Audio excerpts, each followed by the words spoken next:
Start up and go down. Oh, that's okay. Yeah, that's all. No, you stay there. Okay, sir.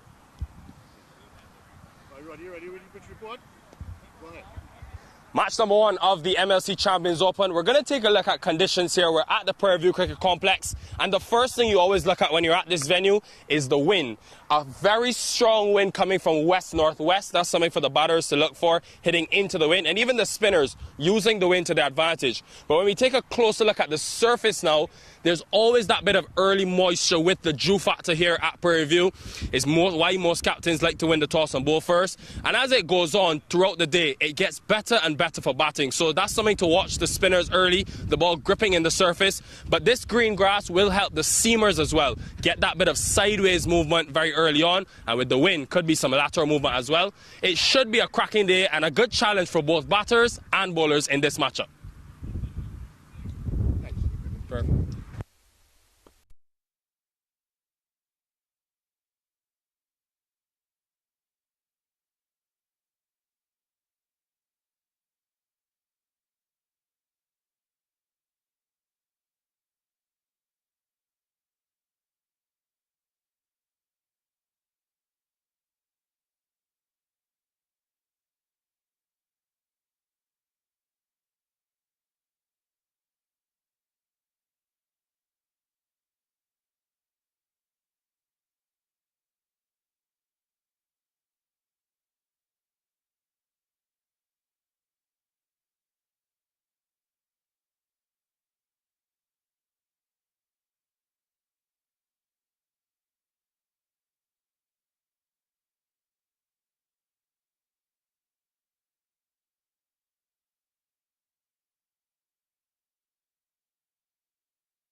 Nick, you're good to go.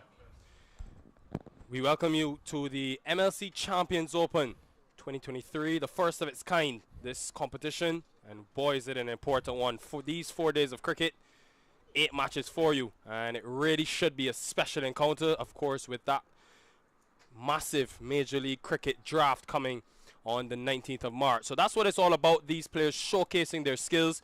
And in the first matchup, we've got the Kingsmen up against the Atlanta Fire. The Fire winning the toss, opting to bowl first in what seems to be very good conditions here at the Prairie View Cricket Complex in Houston. Good conditions to bowl in as well, with that bit of overnight moisture and dew playing a part. And I've got Brian Walters, a native of this country, alongside me. Brian, welcome to Houston. Welcome to the competition. Nikhil, my Jamaican brethren will be very upset to hear you say me being a native of this country, but since I've lived here for the last 41 years, I'll accept it. Wonderful conditions for cricket. I think you're going to have a really exciting match here between two star-studded teams. Well, out in the middle for the Kingsmen, Shayan Jangir and Tajinder Singh. So a lethal opening partnership for the Kingsmen, and with the ball in hand is Cornet Dry, who's been around this Atlanta Fire team, even was a former captain for this side. So we're underway and ready to go in this MLC Champions Open. Ball number 1. Brian, it's such a mouth-watering week of cricket. We have 4 teams in this MLC Champions Open. What are you most excited about? I'm most excited about seeing what effectively becomes the bench for the Major League teams. You mentioned the draft upcoming this weekend at the Johnson Space Center in Houston, or just south of Houston, and you almost get the sense that everything has been elevated. Everything has been pushed up a couple notches. So the players who've been playing minor leagues for the last couple of seasons are really looking forward to take their game to the next level, because major leagues are on tap.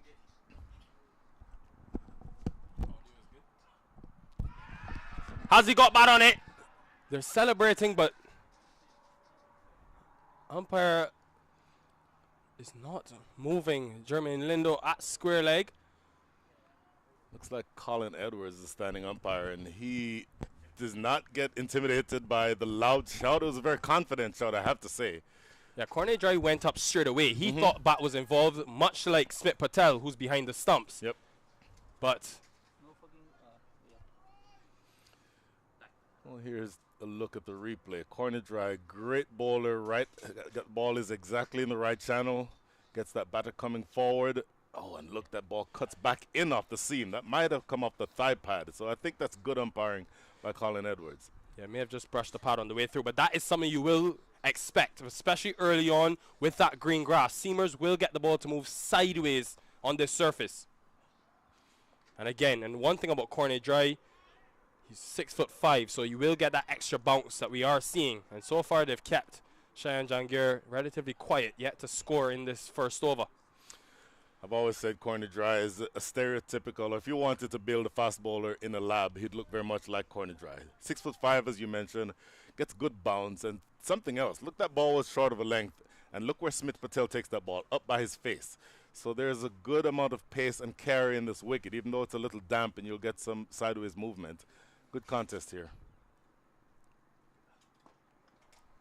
Yeah, you have to give credit to the curators at the Prairie View Cricket Complex, because the one thing I love about these surfaces, Brian, is they always leave that added green grass on it, and it always adds something in it for the seamers. We had the MLC Houston Challenge here last year where you saw a lot of that sideways movement for the seamers, but then as it goes on and the tournament goes on, the batters come into the game a lot more as the pitches flatten out, etc. So definitely think there's been that long-term planning. We've got 4 days of cricket, and I think on this field you should have, 4 solid days of high scoring, but also something in it for the bowlers. That's over cover, and the first boundary for Shayan Jangir. That will give him some confidence. Well, he cuts loose. Cornet Dry for the first time, going a little too wide, gave Shayan Jahangir the opportunity to free those arms up, and he goes over the offside. Generally a very aggressive player. So anything in his arc, and especially during the power play, no one in the deep on the offside, and he cashes in for that 4. Interesting field for Dry, because he has one man in the offside deep, but he's at a deep point. You don't usually see seamers starting with a deep point in the power play, and North, he's almost in a deep third position, but a very wide deep third. So He's got 2 outside the circle, 1 at a deep mid-wicket and 1 at deep point. Probably for that extra bit of bounce, he's able to extract corner dry. Really excited though for these 4 days of cricket. The entire world will have their eyes on these 60 players because, of course, they will be in contention for the 6 franchises at the Major League. Of course, those teams being picked on Sunday.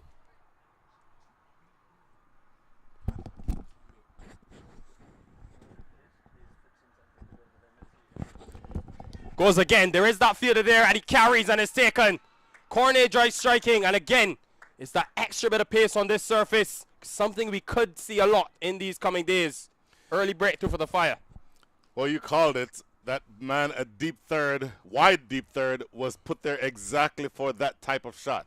So he tempted Shane Jahangir again, getting that ball outside off and inducing the big drive. This time, a thick outside edge. And again, the pace in the wicket allows the ball to carry all the way down to, that was Matthew Trump at deep third, who takes a very good catch, diving low and in front of him. And the first wicket goes down. Corner dry strikes. They're 4 for 1. Yeah, huge strike for Corner dry because he has a tendency at times to go for runs in the power play. But if he has a good start like this, like what he's had in this first over, he can be really dangerous. So the Fire, after winning the toss, remember, on a surface which has a bit of that surface moisture, they'll be very happy about the start that they've got through the tall South African Corner dry. And it looks like it's going to be Australian Brody Couch to take up the ball from the other end. And what a talent he is to have here in the USA. Fresh from the Big Bash in Australia. And he'll be looking on this surface to extract that bit of extra bounce. And the Kingsmen now are going to have to go into a bit of a rebuild. They've got a very long batting lineup, Brian. They do have a long batting lineup, but the alternative is that I think it's going to be easier for batting second. As you mentioned, you expect that little bit of moisture during the first part of the day. And so, you know, you expect that conditions will be slightly more difficult for batting. Corner dry taking advantage of that and now seeing whether or not Brody Couch can continue to capitalize on this good, strong start by the Atlanta Fire. 4 for 1 after the first over, just working to rectify the score for you. So, seam from both ends for the Fire. They did have Amila Ponzo, the left-arm spinner they could go to. He bowls with the new ball as well, but they've gone with seam. And pretty predictable given the surface and the conditions we're using. Also that wind factor, something that you know very well at this ground, Brian. The wind coming very strong from the west-northwest. That's going to be something for the batters especially, hitting with the wind and even with against the wind. They're going to have to be very mindful.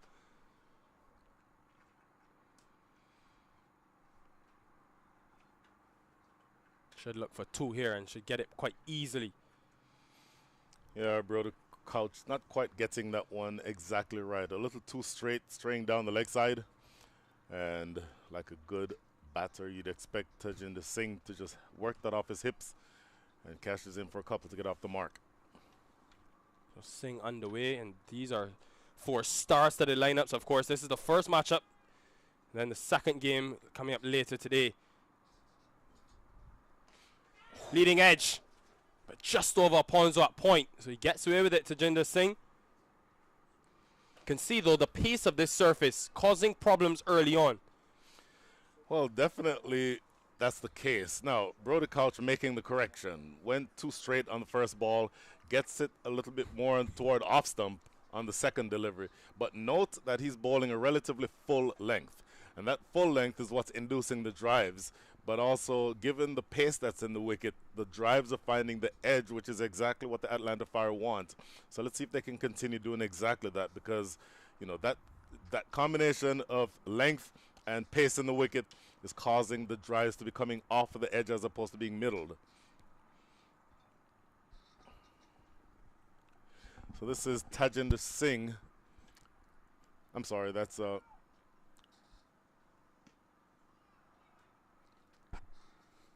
new batter Saad Ali. Saad Ali punches this one to backward square for a single. Yeah, Saad Ali from Pakistan, and comes with a big reputation as well. You look at he's played 13 T20s. He's played in the PSL. He's got a first-class average of 44 and a list day average of 45. So he's someone to definitely watch in this MLC Champions Open. But you can see there the pace of Brody Couch definitely up to start proceedings off.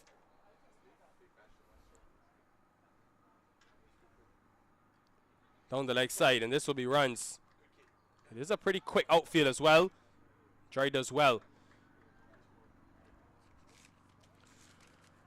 That's a couple runs. Watching umpire Jermaine Linda, who signals that those are runs. So apparently it came off of either the glove or the bat. Now you mentioned the outfield is fast. Generally it's pretty fast here at Prairie View. Just walking across it this morning, I got the sense that it's a little bit thicker than it ordinarily is. So I wouldn't expect the balls to race across the turf as quickly as they do on typical days here. Over the top, and he'll take 4 very easily. And easy stuff, just a bit too full on that occasion. Yeah, just getting that ball too full. Effectively, it was in the slot. And no invitation needed for Tajinder Singh to go over the top. That man positioned at mid-on, nowhere near. And it sails over his head for the first boundary of the day by Tajinder Singh.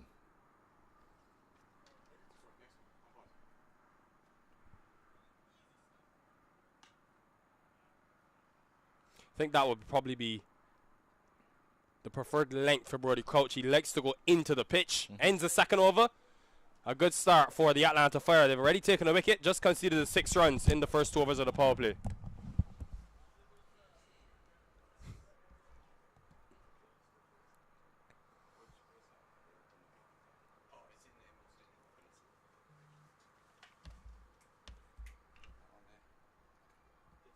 Sorry, 15 for 1, the correct score, as you can see on the stream. So great to have that up and working for you. Brian, we speak about this weekend though, and sorry, this week really, going into the weekend. Just pure excitement happening here at the Prairie View Cricket Complex. We've got 8 matches, 4 teams, and pretty much, you could say, arguably 60 of the best cricketers in the country.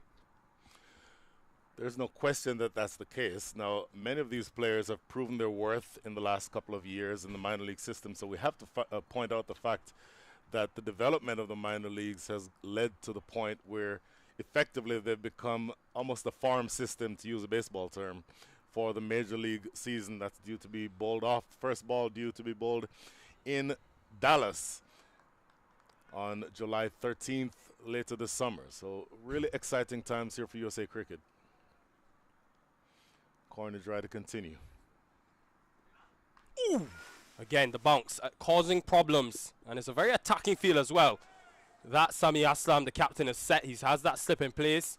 Again, that deep mid-wicket fielder on the boundary and the onside and just the deep point. So it's been a lightning quick start for the Fire. Boy, if you like good fast bowling, you'll love that delivery that we just saw. Corner dry, an effort ball. You hear the big grunt from him as he released that ball, banging it into the surface, and Tajinder Singh playing a very awkward looking stroke. Lucky that that slip wasn't closer, because that very well could have carried to him.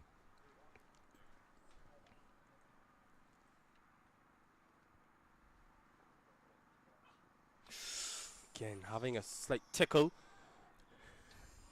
You speak to Liam Plunkett and some of the more established fast bowlers in this country, and they talk about Cornet Dry and his run-up especially, Brian. Seeing him as sort of that perfect example, as you said, the perfect build. He's got the height, also the fluency in the run-up, and really just looks effortless as he approaches the crease. Long been one of my favorite fast bowlers ever since he came on the scene here in the U.S. A couple of years or so ago. And played for the South African U19 team, played in the U19 World Cup. Just a tremendous all-round bowler. And by the way, not too shabby with the bat in his hand either. He can get you a few runs down the end of the lineup if you'd like.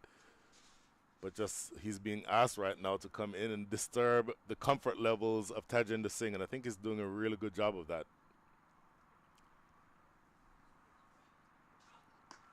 In the air, and he just passed Corey Anderson at cover. He had a good effort, but in the end, Tajinder Singh, he's timing it nicely. This is a good start for Kingsmen. Well, he certainly got the width. Those last 2 deliveries were into his body, but this one was a little wide. Slapped directly to the left of Corey Anderson. That's Corey Anderson's strong side, his left side. He's a left-hander. And a despairing dive, not able to get to it. Probably a foot or so past his left hand and racing away in the deep for 4. Yeah, just slightly missed his line, corner dry. Probably want to be a bit straighter at the body of these two batters. So that'll be something to be mindful of for Dry, because the margin of error in this tournament, you've got such high quality in terms of the batting prowess. You can't afford to miss your mark very often.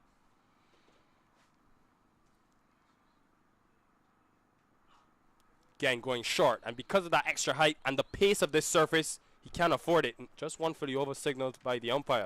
This is good, hostile, fast bowling.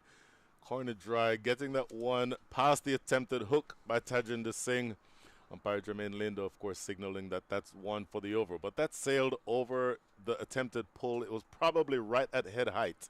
So really working up ahead of steam here, Corner Dry. Making that ball talk, as they say. I think we'll keep fine leg in action or make it deep backward square leg. And third man is also going to be one to be on the ready. Again, he hasn't strayed full too often in this spell, and it's been a really good one from Dry as well. He's had an interesting sort of 2 years in this country, Brian. You look at his first year of the minor league, 30 wickets in 16 matches, but in 2022, had a bit more difficult time.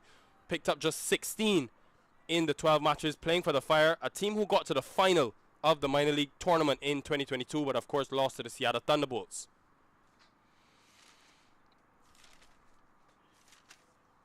"16 wickets, 323 runs conceived in that 2022 minor league season." So yeah, I think we'll come back to that shortly. This is just defended. Another excellent over though, just the boundary, and they're going to take an overthrow now, so not the best cricket from the Atlanta Fire to finish what was a brilliant over from Cornet Dry. And so far they'll be happy with this. The Fire, end of 3 overs, 24-1.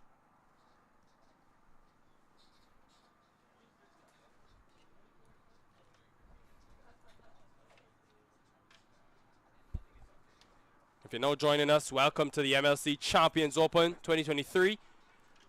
4 days of cricket, 8 matches. Of course, all these players showcasing their skills for some of the scouts picking those major league teams, Brian Walters. Surely there'll be that bit of extra excitement within these players.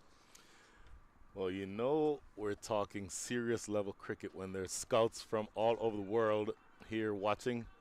Saw the former South African international Albie Morkel in a couple tenths over along with his crew, taking advantage of the opportunity to see all this talent up close. Brody Couch coming back into the attack for his second over, the 4th of the innings. Yeah, not often you see a captain opting to go with the same 2 bowlers for the first 4 overs of the game, but it tells you how well the seamers have bowled so far.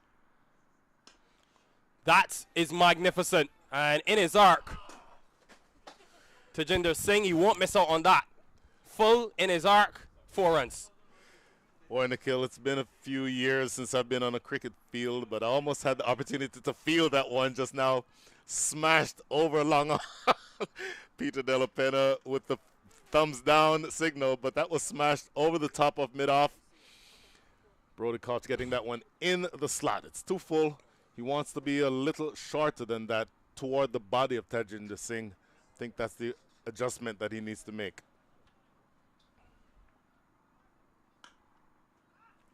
Again, extreme pace. And you watch Brody Couch in the Big Bash. I watched him in the 2022 season. He has the ability with the new ball to touch the 140 mark pretty consistently, but at the back end of the innings, he rolls his fingers over and can take pace off. So definitely a huge asset for Sami Aslam, standing at mid-off and talking to Brody Couch to have in his arsenal. So far, they've controlled things well, just 7 runs per over.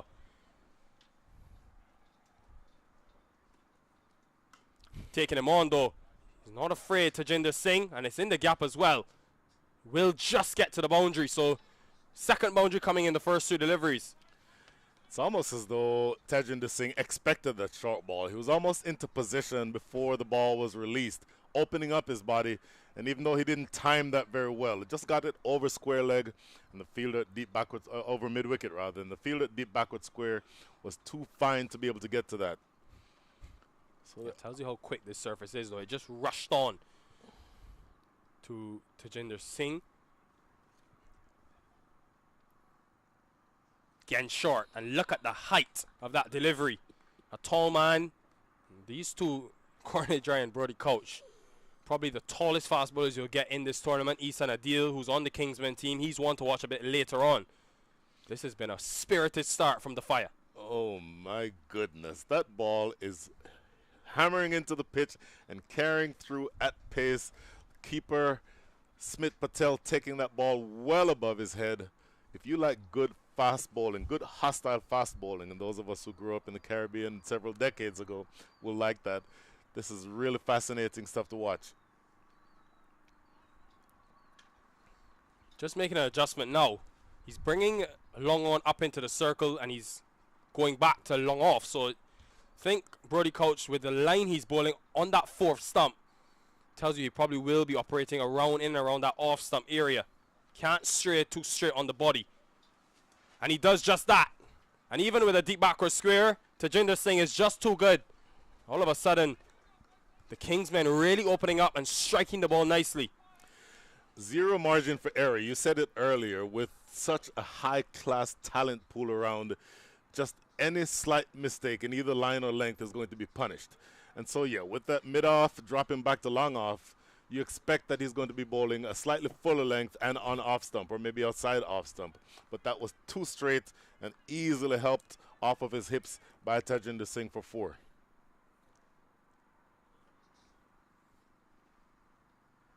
Goes pace off, and it just stayed a bit low. Hit the bottom of the bat. That's something to keep an eye on, because we're only in the first 4 overs of the day. So if that plays a part as we go on throughout the day and the tournament, could be very interesting. And the 4 overs, pretty balanced at this stage, still inside the power play, 32 for 1.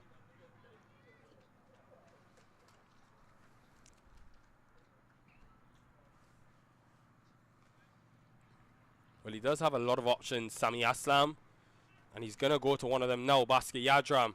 So more pace. They do have some spin as well, Brian. When would you sort of integrate that spin into the lineup? I don't know that I'd do it before the power play. Maybe if you roll the dice and do it in the 6th over, but I want to get through the power play with my best pace bowlers first and asking them to bowl just that right line and that right length, because any deviation from a proper line and length is going to be punished, as you've seen so far. And then, you know, with a pace bowler, you can get away with a mistake, particularly in line, more easily than you do a spinner. With a spinner, during the power play, you're just asking for trouble, I think. Bhaskar Yadram now into the attack. Bhaskar Yadram, originally from Guyana. Tell me if you have the same thought that I have. When he bowls, he almost delivers like a right-handed Sohail Tanvir, where that front foot plants just the same time as the ball is released, almost like it's an optical illusion, almost like he's delivering the ball before he plants that front foot.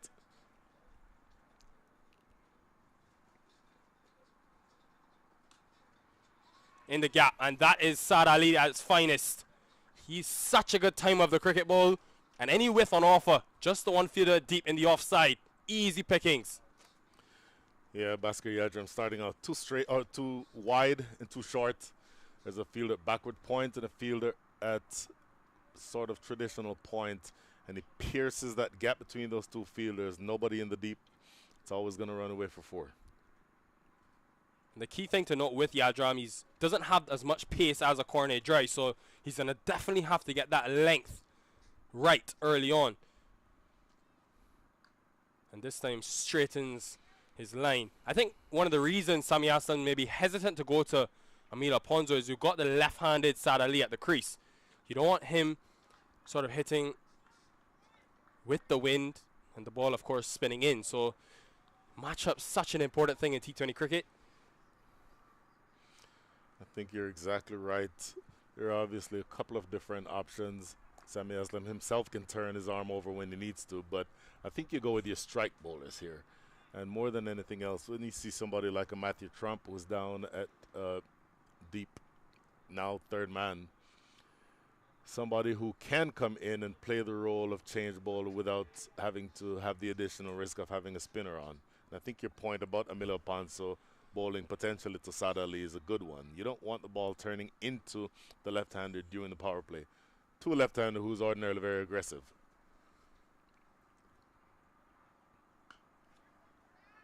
through point, and he makes it look so easy to Jinder Singh. This is some start from the man from India. Into the 30s now from just 18 deliveries. And the Kingsmen, after a slow start, really catching themselves and catching up on sort of that run rate. Past 9 and over now. Boy, Bhaskar Yadram again getting it too short and too wide. It did that to the left-hander, Saad Ali, and now goes short and wide to the right-hander. Any batter worth his salt is going to be able to cash in on those types of deliveries. So Bhaskar Yadram essentially just needing to go back to the basics here. Get that ball relatively full, maybe just short of driving length and on off stump. Make them hit your good balls. As of right now, he's bowling too many boundary balls.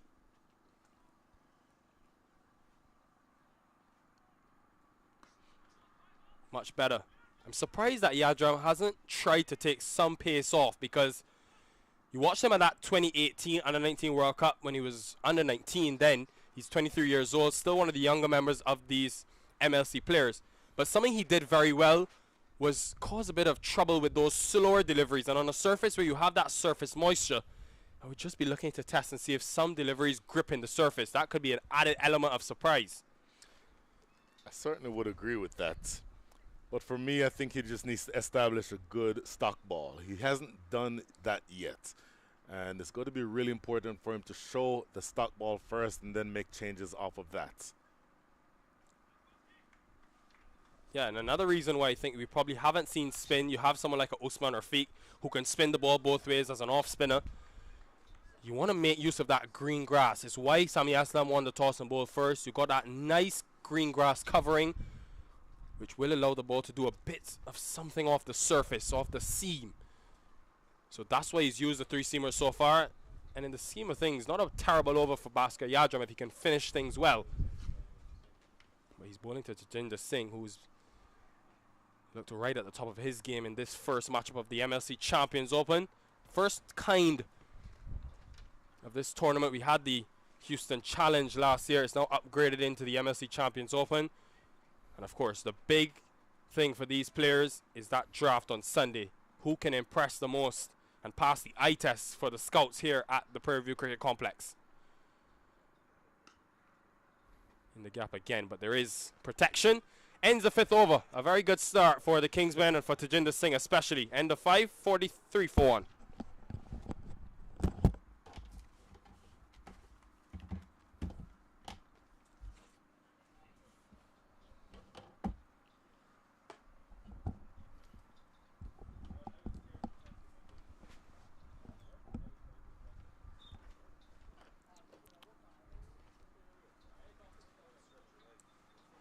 Hello and welcome back to the MLC Champions Open. A little change in the comm box. Nikhil Thamachandi says goodbye, and I'm Aman Patel coming in, and I'm joining Brian Walters in the booth. And we'll have a change in bowling as well as Corey Anderson.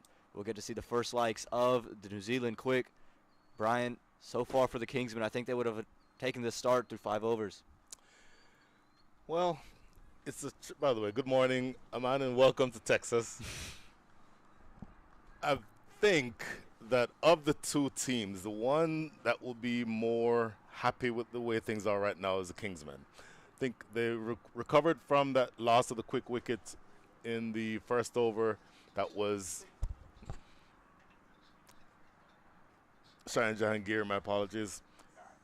And they've recovered particularly because of how aggressive Tajinder Singh has been. 33 from 20 with 6 boundaries. And overall, they're scoring at 72% of their runs are being scored in 4s. So they're having a really aggressive start, and it's going to be up to Corey Anderson, the former New Zealand international, to pull things back. This is the last over the power play, so let's see whether or not he can pull things back the way that they are right now. Tajinder Singh so far on the charge. On the charge again, and nearly a catch for Corey Anderson. It would have been a sensational one. Diving to his left, it was hit straight back, and I think it got a good piece of his hand and nearly gets a wicket on his first delivery. Wow, that was hammered right back at Corey Anderson, but the reflexes, it's never easy for a fast bowler to take a return catch because your momentum is taking you down the pitch. But the former New Zealand international, as I said, that ball hammered right back at him, and he almost pulled off a spectacular catch. Ends up conceding a single, but my goodness, that was a really spectacular effort. And you can see Corey Anderson there. He's trying to get the ball into the right-handed Tajinder Singh. Rather than giving him room, we saw Bhaskar Yadav struggle with that in the previous over. He's looking to come around the wicket and attack the stumps that way. We'll see what the plan is to the left-hander. You have to imagine he's going to stay closer to that off stump. I would absolutely believe so. Corey Anderson doesn't swing it very much, but any amount of swing is going to be away from Saad Ali. So you expect that he'll be looking to stay on that off-stump line. Now, interestingly, there's the deep mid-wicket in place. So if you go short of a length, you'd expect that deep mid-wicket might come into play. He does go short of a length, but there's width on offer, and there's no one to deep cover. They just moved him out to deep point, and that's an easy 4 for Saad Ali. Yeah, Saad Ali capitalizing on that one. Corey Anderson keeping it short of a length, but this time just a little too wide. Width offered up to Saad Ali in any one of these two batters. We said it earlier, there's such a small margin for error. If you have a mistake in either length or line, these batters are more than capable of punishing you, and that's exactly what happened there. That'll prompt a change in the field. Point just comes a little bit more towards cover. Mid-wicket just gets a little bit straighter as well.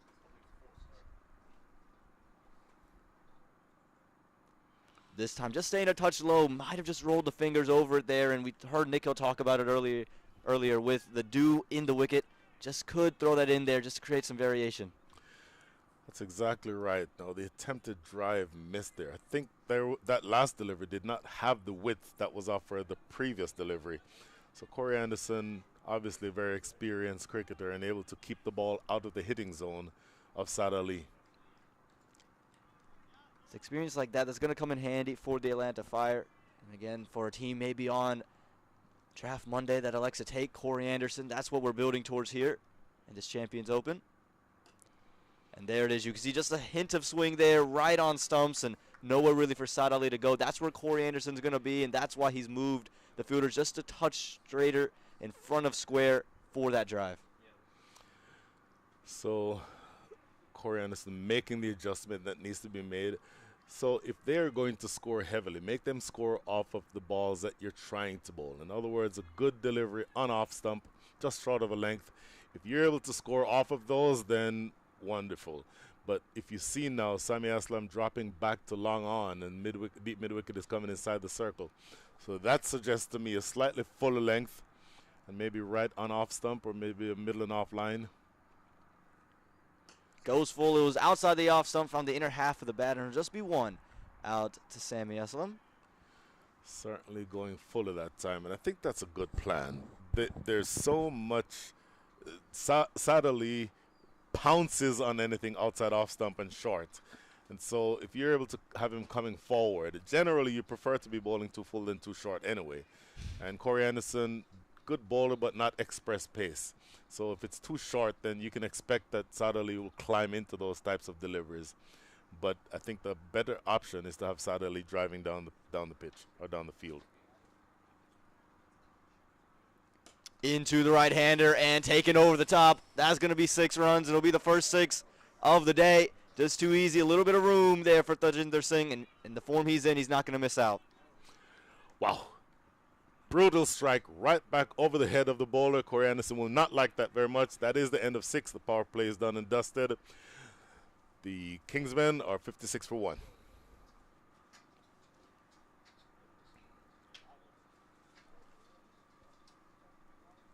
And Brian, that was an over that looked to be pretty good for the Atlanta Fire to just close it out. And you look at this power play, it's a story of Cornet Dry and everybody else. Cornet Dry only giving up the 9 runs in his 2 overs, plus taking that wicket. Everyone else, they've been the expensive bunch, giving up 40-odd runs. Well, you called it. Cornet Dry, not only has he only given up 9 runs, he's the only one whose economy rate is under 10, which is a fantastically amazing stat. Brody Couch going for 12 and over. Corey Anderson 12 and over. That 1 over costing 12. And then Bhaskar Yadram's over costing 11. So you're absolutely right. It's been Cornet Dry and everyone else. Now a little bit of spin coming from the forest. And this is Amilo Aponso, who is going to be asked to slow down the onslaught. Interestingly, he's going to be bowling to Saad Ali, the left-hander, but outside the power play. So there'll be protection in the deep. I expect for there to be a long on and mid-wicket and the square leg, which is what they have.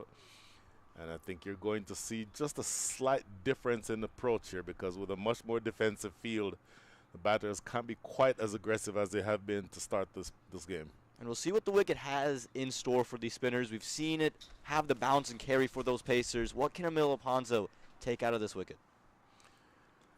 Starts it flighted and just going to find fine leg inside the circle. And again, as you mentioned, more of a defensive strategy. You feel like they're not going to really search for those wickets, just trying to slow down the Kingsmen here, trying to get Saad Ali and Tajinder Singh out of their rhythm.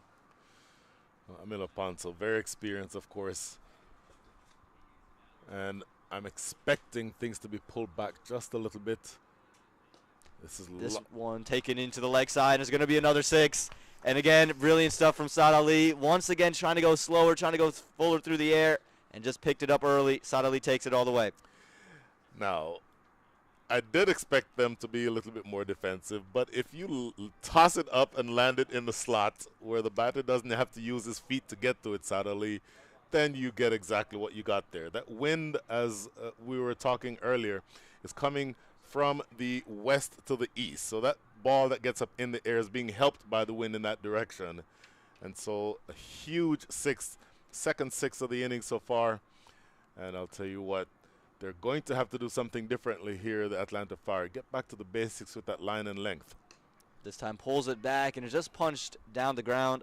Saad Ali, someone who strikes the ball at 133 through minor league cricket in his 13 innings. So he's someone who can be aggressive. He's going to wait for his delivery, not force anything. And it helps when Tajinder Singh, he's batting at almost 200 strike rate right now. Oh, my goodness. 182 strike rate. The overall run rate, believe it or not, is 9.69.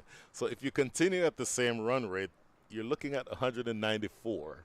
And very frankly, with wickets in hand and we're into the 7th over, you expect that that run rate over time will increase.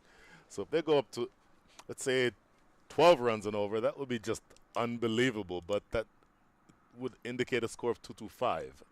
And you can see Amila there just keeping it into Tajinder Singh, not trying to give them room. And this is what they're trying to avoid, that 225 that you mentioned, trying to just slow things down. And I think for Amila Alfonso is going to be maybe getting a little bit quicker through the air and keeping it nice and tight on that body line, just not allowing these two to free their hands.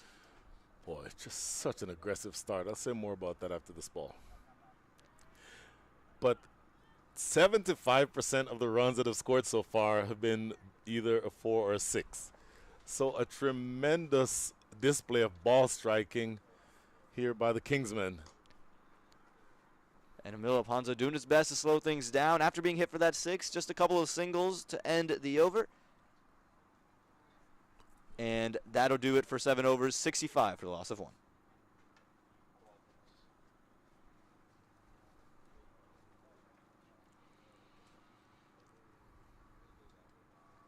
And Brian, it looks like they're going to go back to pace from the other end and mix things up with Bhaskar Yadram. He went more seam up in his first over. I have to imagine now with the field open, he's going to try the cutters and the different deliveries he has in his arsenal. So Nikhil earlier suggested the same thing. I don't disagree necessarily, but what I'd like to see him do is establish that stock delivery, because the slower balls and the cutters are not going to do you much good if your stock delivery is all over the place. So if you can't locate the stock delivery, then you're also going to have trouble locating the slower balls. And a slower ball that is halfway down or too full is going to be meat and drinks for Saad Ali and Tajinder Singh. For the Atlanta Fire, who chose to bowl first, they're going to need to slow things down. Again, Emil Alfonso did well after being hit for that initial 6, just gave up 3 runs from there. And Bhaskar Yadram, he's used to bowling in these kinds of situations for the Manhattan Yorkers in minor league cricket.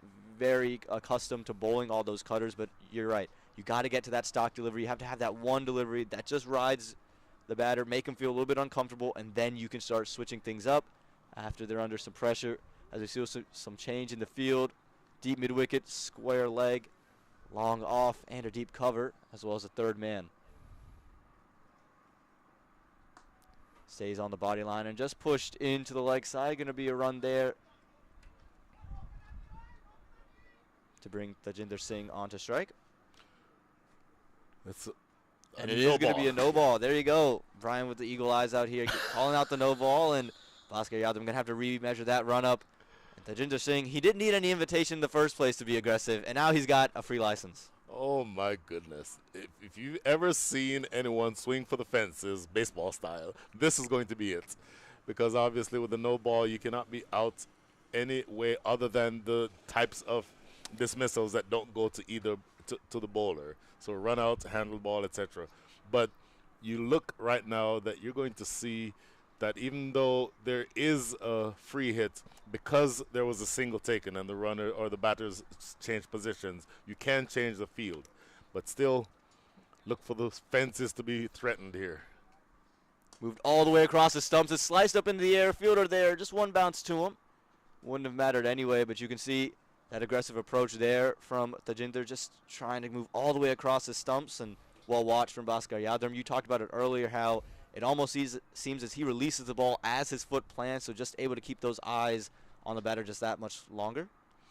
That's exactly right. Interestingly, that ball that was in the air off the free hit, that was Usman Rafiq out there on the boundary. Thought for a split second about coming in for the catch and then changed his mind because it wouldn't have mattered. Staying over the wicket here, Yadram. Goes back for the length. It's up in the air. Third man circling underneath it. And he puts it down. Should have been taken. It should have been a catch there at third man. And he puts it down, giving a life to Saad Ali and Bhaskar Yadram, who you feel just could have used the confidence boost. He's going to hate that one.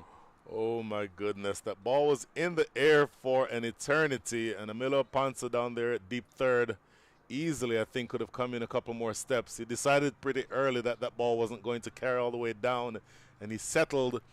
The way that he settled, I thought that he had it covered, but it ended up landing about a foot in front of him, so that drop will not make Bhaskar Yadram feel any better.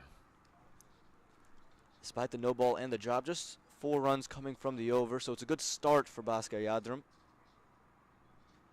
as he misses his run up there. And again, even for Emil Alponzo, you think about it, you know, all these things are going to be looked at when you're talking about draft, and he's a good fielder for sure, but you don't want to be dropping these, and I think the wind might have affected him because maybe expecting it to drop, and it carries a little bit more with the wind pushing in that direction. But every single opportunity to take a wicket is huge, and again, it will lead a big part into the draft on Monday. This one short, it was that cutter, and it's just going to be pulled out to long on for one.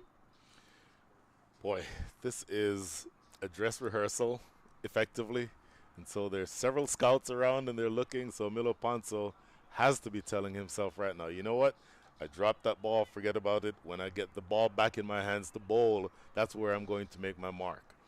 But so it's almost like in football when they talk about a cornerback. You have to have a short memory. It's the same thing here. If you drop something, you have a bad go at it. Short memory, come back and just be ready to take advantage of your next opportunity.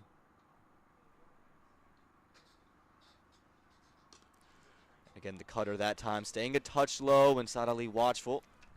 So you mentioned football. Another place where they use that exact phrase is as a reliever in baseball. There you go. You get lit up, you know, 4 home runs, forget it. You have an opportunity to come back the next time. So just put that one in the garbage bin and keep going.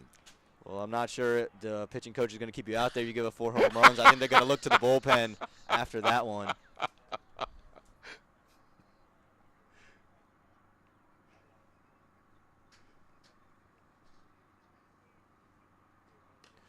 And this one just a little bit of extra bounce and pushed into the offside for a quick single. And Bhaskar Yadram, he's come back well, and you can see him starting to roll the fingers over those deliveries and just creating variable balance within that wicket. He's come back well. One thing I think he may be struggling with, though, is the run-up itself. It's not smooth, and you see him adjust his steps right before he gets to the wicket. He's done that 2 or 3 times in this over. An indication to me that he's not quite measuring the run-up right, and maybe that's potentially what contributed to the no ball that he bowled the first delivery of this over.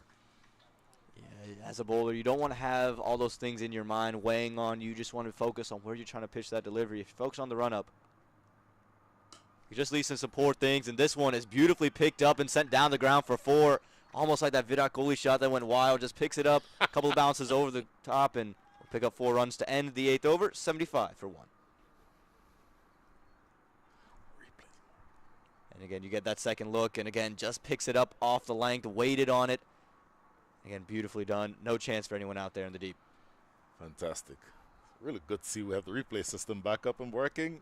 Congrats to Roddy and the rest of the guys in the production area. By the way, the amount of work that it takes to pull off an event like this with all of the camera work, with the production, it speaks to a certain amount of professionalism that we love to see anywhere in sports, but particularly right here in Prairie View. It's tremendous work done by Roddy and his team. It's never easy, and it makes our life so much easier. We just have to come in here and we just talk. They're the guys who make all this magic happen. We're just fortunate enough to be a part of it. We have the easy part. Literally, all we do is watch a cricket match. Nothing better than that. That's our role. Amila stays on the stumps as he starts this ninth over. And again, that seems to be the game plan he wants to work with here. Didn't really find much in the wicket early on, so he's just looking to push it and keep it out of the reach of any of these batters. I think that's a good strategy. Get it flatter and fuller, and don't toss it up to allow especially Saad Ali to be able to get to it. And so having made that switch, I expect that you'll see him be a little bit more economical now as opposed to his couple of first overs. And again, that one just staying maybe a touch low as Tajinder Singh looked to go on the back foot. Again, just finding that single. And this is what you're talking about if you're the Atlanta Fire. Your way to crawl back into this one. Tajinder Singh, he was 40 off 22. Now he's 48 from 27. So those next 7 deliveries only allowing 8 runs in that. That's the kind of way you want to break up rhythm. Well, this one allowed him to free his arms again, and it's almost a carbon copy of what we saw in Amila's first over. Another 6 for Saad Ali. Well, this one landing in the same place. It was pushed through, it was flatter, but it's still in the drive. It's literally right in the slot. And Saad Ali does not need an invitation to play that shot from Amila Panso. The ball, it's not turning very much, but any amount of turn, as you see here on the replay, any amount of turn is into that sort of a shot. So that shot is always on with that ball from that bowler. And again, you get a second look of it right here, and it's just a dangerous kind of way as this one's cut, and really well done there. At an interesting position there for Corey Anderson, sitting at a in-between point and third man area. Good piece of work, Corey Anderson. These days, I'm going to guess he's about a 33-year-old man, but still very fit. This one goes on to the legs, and again, this is the type of delivery you're talking about. Fuller, not giving any room to Saad Ali, and only going to cost him 1. But if you are the Kingsmen, you're getting those singles, and then you get that occasional boundary, and that's what's setting these overs apart. And that's all you really need at this stage of the game. Just give yourself a platform with 9 wickets in hand. You go into the last 10. I'm feeling pretty confident. My goodness. Still scoring at the rate of 9.51. And this one just pushed away back to Amila Aponzo. And again, it was that length and that line that's troubling Tajinder Singh. And that'll do it for 9 overs. The score reads 84 for loss of 1.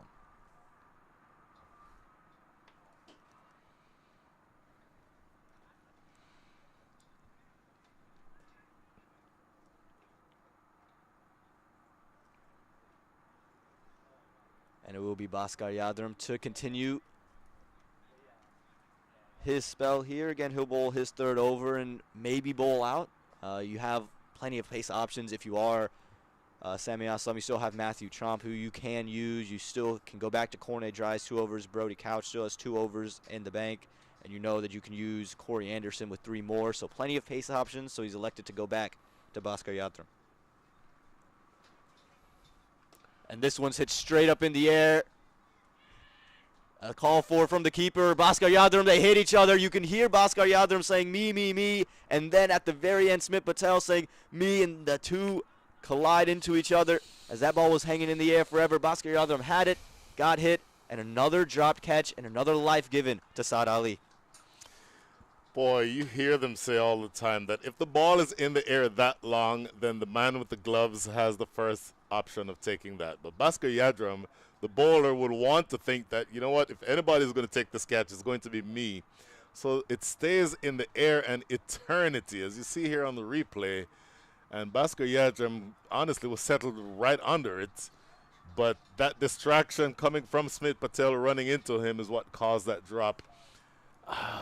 It's hard to assign blame on one of those because the bowler wants to have the opportunity to catch it, and then the man with the gloves would have to think that he has the opportunity to catch it also.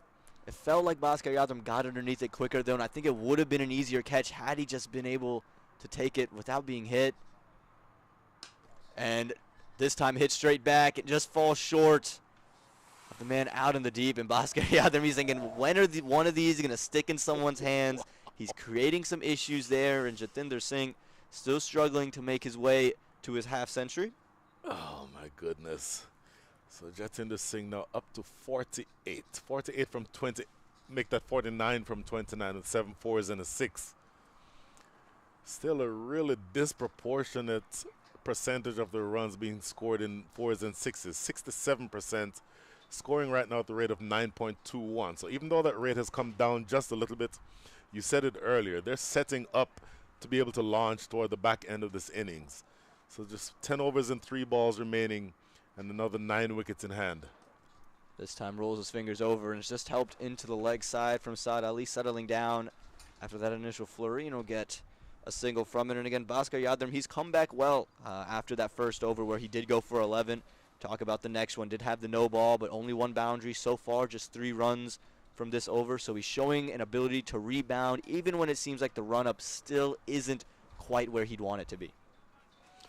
That's credit to him. And I think more than anything else, he's located that stock delivery that I was talking about. So any changes that you make now can be made off of that stock delivery because he's generally landing the ball in the right areas. This one pulled away, not in the right area that time, Brian. Maybe a commentator curse, you can blame it, but that's just going to be too easy for Jatinder Singh to bring up his half century, a raise of the bat, and he'll get another boundary to his name.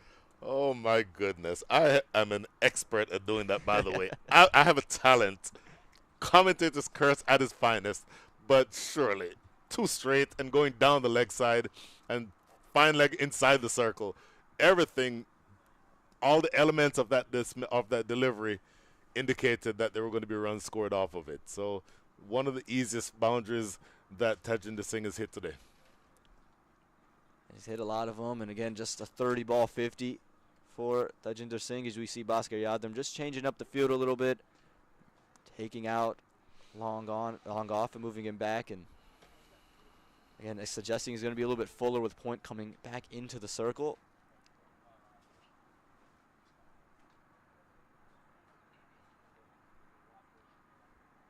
Is Fuller, it's hit up in the air, but that's exactly where mid-on would have been. Cover's coming around, and it sticks this time. Yes, it does. And there it is, finally, for Bhaskar Yadram. He picks his man, Tajinder Singh, 50 and out. As the captain, Sami Aslam, said, no one's making another mistake. I got my hands on this one. Boy, that ball again was in the air for an eternity and a much more difficult catch this time. The ball is high in the air and swirling with the winds, and Sami Aslam making probably 10 or so yards to his right, doing a good job to hold on to it because that ball very easily could have popped out. There you see on the replay an eternity in the air with that wind making the ball swirl, but he does well, Sami Aslam, to hold on to that one and putting it away finally. So the second wicket goes down after a brilliant innings by Tajinder Singh. He finally is dismissed for 53. Had that one been put down, you know Bhaskar Yadram would have been cursing himself because he just sent the fielder standing right there at mid-off back. Luckily enough for him, Sami Aslam was able to make the room, track it, and hang on to it in the end. And we'll get 1 delivery left, and it'll bring out Milind Kumar, captain of the Philadelphians in minor league cricket, and a very good bat in his own right. Someone who's a great timer of the ball. So you got 2 timers of the ball out there in the middle, and again, plenty of batting for this Kingsmen's lineup. You talk about still, Shehanje, Asudia, Harmeet Singh. Just the list goes on and on and on for this team. Liam Plunkett could come in and just rake the ball around. So the list goes on for all these batters, and with the platform being set, you have to imagine a pretty aggressive approach coming into these final 10. Oh, my goodness, yes. It's going to be sort of stop what you're doing and watch sort of cricket coming up in the next 10 overs and 1 ball, I would think. Here we go. Final delivery of the 10th over. And just worked into the leg side for 1 by Milind Kumar. And that'll be the end of 10. It's 92 for the loss of 2 as we'll bid Brian Walters farewell and have a change in the comp box.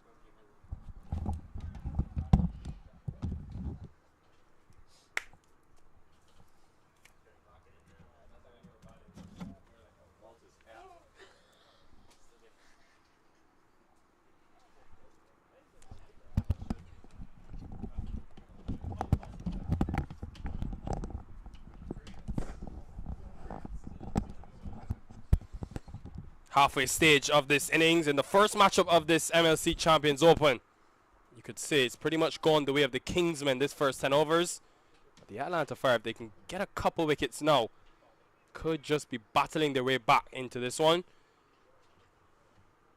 So a good result for Baskar Yadram as well after the chance went down initially in that 10th over. Finally getting his man and only conceding 5 runs as well. And it's going to be more spin into the attack. First time of the day we're seeing Zia Shazad, the leg spinner, coming into the attack from the northern end.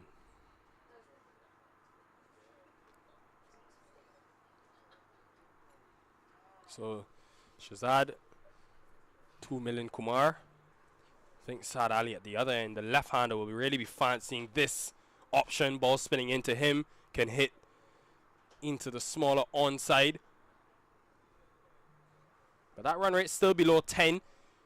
Sami Aslam has done a decent job of just keeping things in check.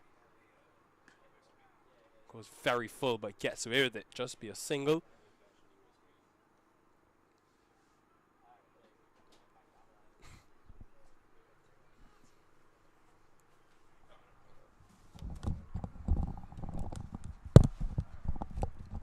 Aman, who do you reckon sort of be the happy of the two teams at the halfway stage? I think if you are the Kingsmen, you have to be happy with where you are, just because you still have 8 wickets in hand with these last 10 overs, and you still have Saad Ali, who's timing the ball very well. If you're the Fire, you pick up a couple of wickets, could be a different story. Yeah, a lot of batting to come as well. You look at Harmeet Singh, very high strike rate in the minor league season. Shubham Ranjane, Liam Plunkett, and even Shehan Jayasuriya. So plenty of batting to come. How do they go about these next 10? I think for the Kingsmen, it's just about for the next 5 or so overs. You just don't want to lose too many wickets. You still want to get that one boundary and over. In the last 5, just tee off and let your big hitters go to work. Got a very unorthodox bowling type. Zia Shazad runs from wide of the crease, starts from wide, and then approaches the stumps. Just 2 runs off the first 2 deliveries, though. This has been a good start for him.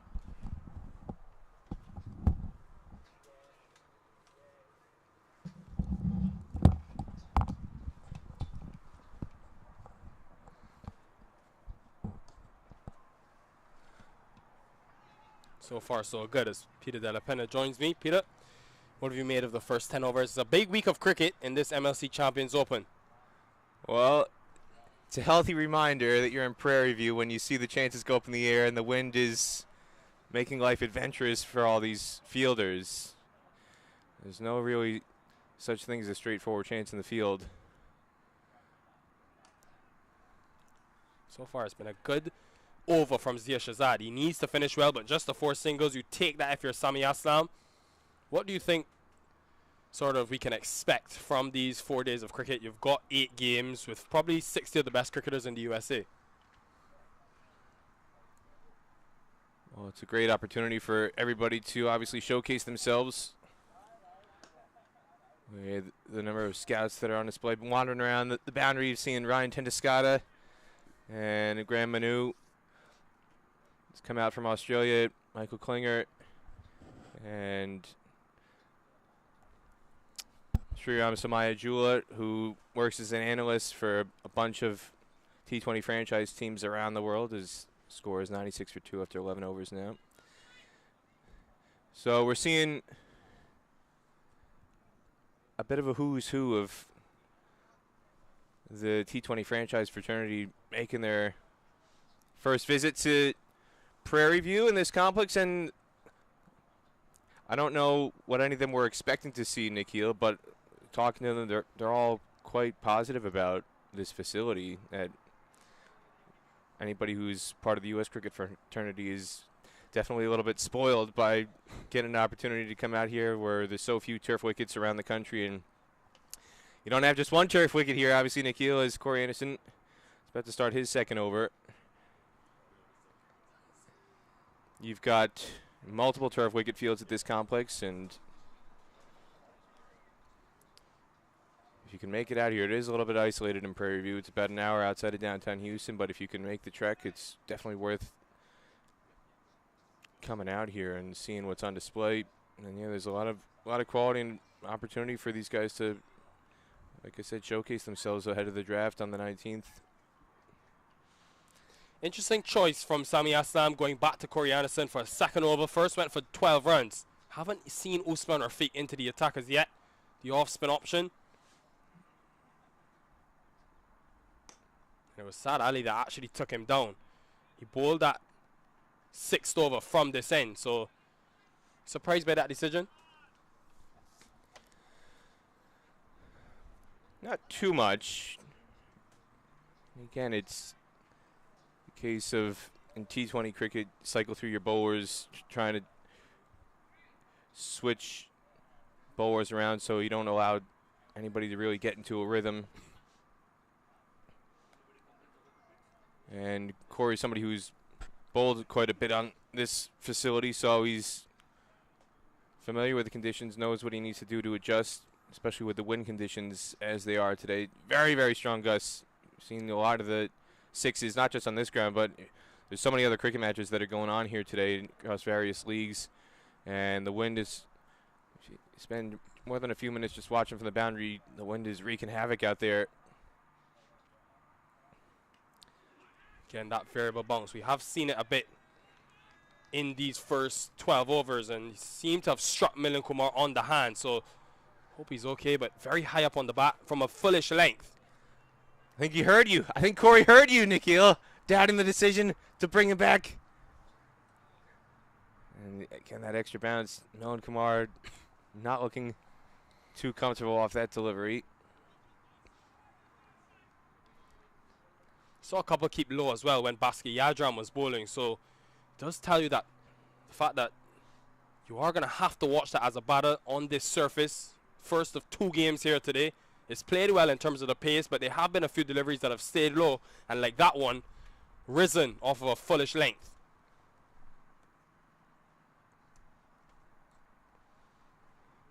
Let's hope he's okay, Milind Kumar, because it's an important week of cricket for him. He'll want to really showcase his skill. He was the highest run scorer in that Ranji season, 2018-2019 back in India, in the first-class red ball format. And to have players like him, PDP, in this sort of competition in the United States really means well for the future of cricket. Yeah, absolutely. In particular for the younger players who are getting a chance to be exposed to playing alongside and against these guys and just to share the same space. One of the things you hear most often is that when the younger players get to be around these guys, it's more so just picking their brains, even more so than the opportunity to test yourselves and your skills batting and bowling, just the opportunity to talk strategy, talk mentality and philosophies and approaches before the game starts and after the game ends and just in the team hotels. That's something that most often when you talk to the younger players, that's what they get the most value out of. It's the mental side of just by osmosis soaking up whatever conversations they get to have with these guys that they don't get to have on a typical club match opportunities. Ollie Ricks, it's the physio out there. He's formerly with the USA national team. Ollie Ricks earning his paycheck today, Nikhil. But of course, we do hope that Milind Kumar is okay, because it's a big period now where he's getting treatment to that hand. You look at what's happened in this inning so far. It was a slow start by the Kingsmen, and the Fire did really well through their 2 seamers, Brody Couch and Cornet Dry. Only conceded 20 runs in the first 2 overs. This is a look at it again. Just getting a bit of extra bounce off that fullish length and clearly struck him on the finger of that bottom hand. But you look at the way that they begun the innings, the Fire would have been very happy with that start. But then the last 3 overs of the power plays where that momentum really shifted. 36 runs scored between overs 3 and 6. And that's where Tajinder Singh really took over the first half century of this MLC Champions Open, making a name for himself. 53 from 31 deliveries for Singh. And Saad Ali from Pakistan, he's looked good so far. A much quieter innings, but he's played the situation well, supported Singh, and now is looking to take over with a new batter. And Good to see Milind Kumar. I think he's moving that right arm and seems to be putting back on the glove. So should be returning to action. And of course, all these players will want to play as many deliveries as possible. And actually, he looks like he's actually coming off. I see him walking off with the physio. Really hope he's okay and it's not broken.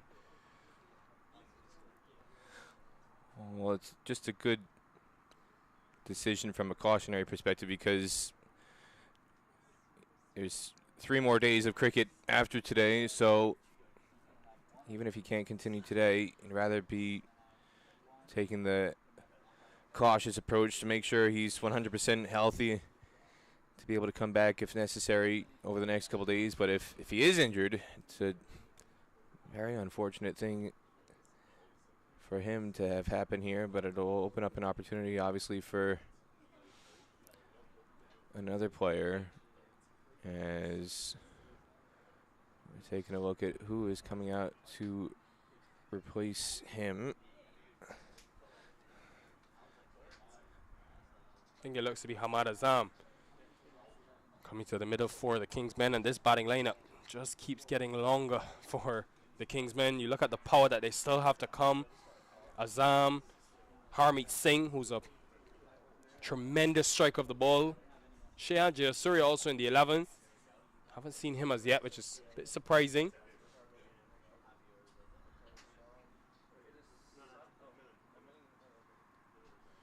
So after the pretty lengthy break, good to see we have some resumption of play. We really hope that Milind Kumar is okay because he's important in terms of to this Kingsman team.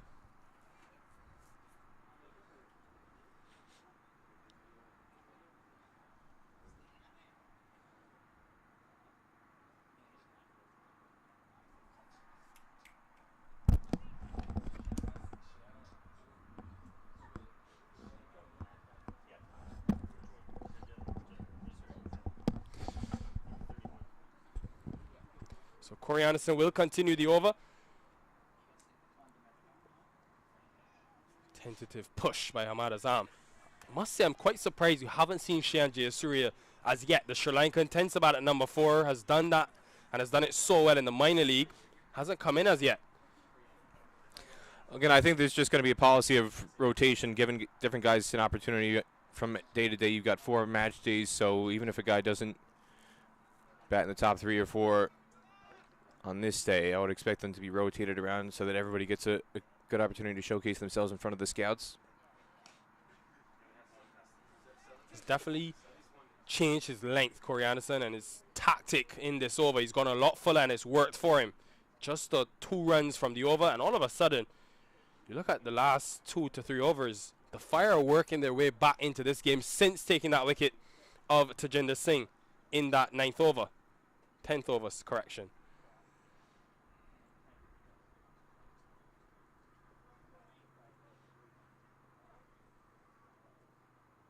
Of course, 5 outfielders allowed outside the circle, outside of the power play. He's got long off, long on, deep mid wicket. 3 on the onside actually, deep mid wicket, deep backward square, and then the deep cover.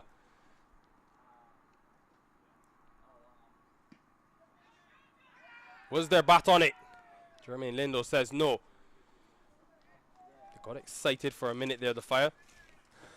Yeah, it looked like it was clearly off the thigh guard. I applaud the effort, though, from Corey Anderson. You never know. Why not ask the question, Nikhil? As we take a look at the replay. Again, rolling his fingers over, and those are the deliveries that just tend to grip a bit more in this surface. Has that surface moisture, overcast conditions.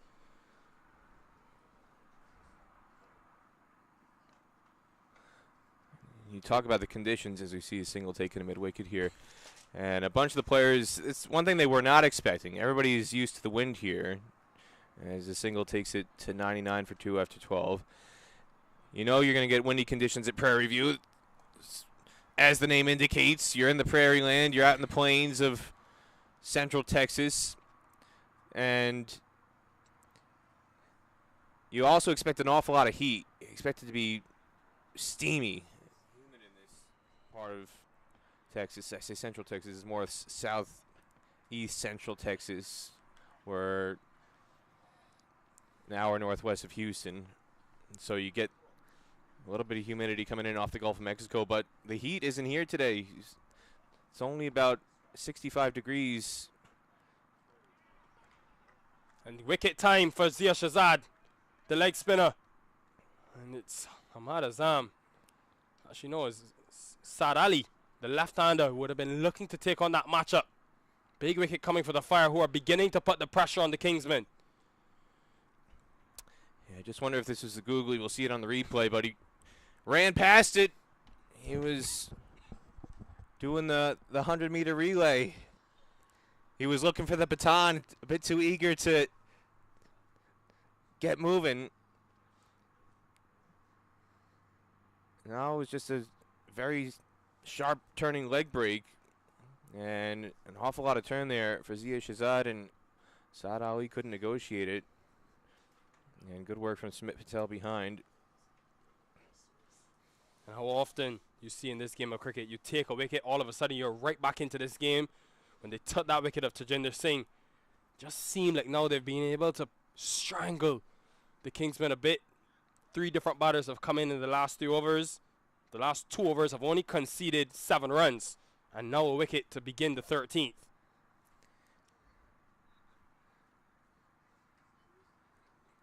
And here's the guy you're looking for. Shahan Jayasuriya comes out here after the fall of the wicket. Heavy run score for Silicon Valley Strikers.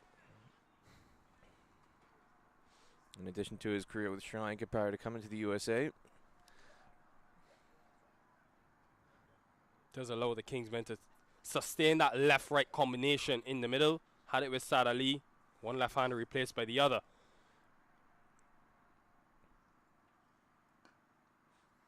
It'd be key to see how he goes about things here, Shahan Jayasuriya, because in that minor league tournament this year, he was used by the Silicon Valley Strikers, especially against spin.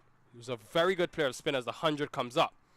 So will he go and look to attack straight away, or does he sort of look to stay in, knowing Hamad Azam at the other end is a 6-hitter?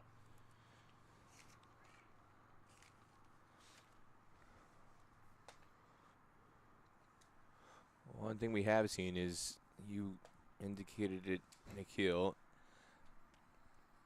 it's not been easy to get a start here. Once you get in, you can profit in a big way, but just a little bit of a struggle just to get those first 5 to 10 balls on a pitch that's had a little bit of uneven bouncing, as we saw from Zia Shazad in that wicket. Very sharp turn. Something for everybody. I like this kind of wicket, Nikhil, instead of what you've been seeing in the PSL the last week, where 250 is a par score. Something for the bowlers. Let's get that balance back.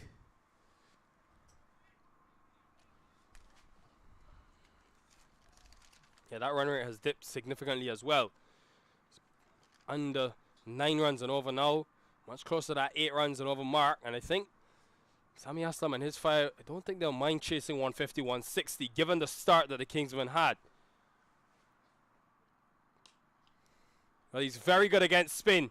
And he's got it in the gap as well. Shahan Jayasuriya, we've got a way to open his account, really. And I gotta say, it was not the best angle taken by the fielder out there. Off the bat, this looked like it should have been no more than 2. And it may have been Usman Rafiq, number 77 out there. He came in too far, as this one beats the outside edge. Came in too far, and then all of a sudden you could see the back of his jersey numbers. When you see the back of the jersey number, that's an indication he's taking a bad angle to the ball. If he's taking the proper angle, you'd see his chest. All of a sudden his back is turned. He's running with his back to the infield. That's how you know he's taking a poor angle. This is good running between the wickets between these two now. Well, good over from Zia Shazad. Just the one boundary, also taking the important wicket, breaking the partnership, taking the wicket of Saad Ali. So end of the 13th over. 106 for 3.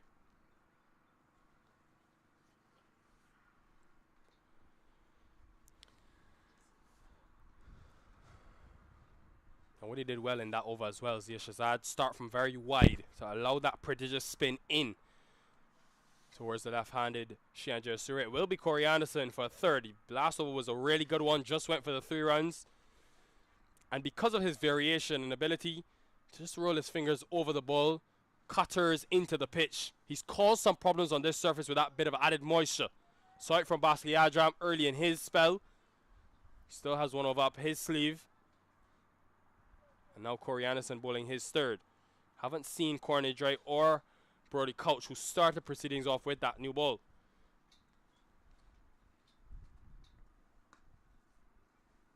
Don't think they'll mind this too much, the Fire, once they can keep the boundaries to a minimum. What sort of score are they looking for to sort of chase down the Fire from this position? Again, it's a case of having one of these two get a start and convert it. If you don't let them get in, it could be looking at chasing around 150, 155. But if Jayasri gets hot, fights fire with fire, you could have 175, 180.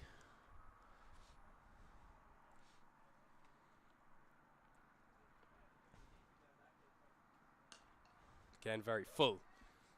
Sort of a double bluff from Anderson, because given the field he has for Hamad Azam and knowing his strengths hitting down the ground, he's got 3 fielders in the onside, deep mid wicket, long on, and a deep backward square. You'd think he would go short, but he went full and is able again to prevent the boundary. This is good stuff from the Fire, and Corey Anderson sort of led the comeback. It's what you expect from your senior, more experienced players.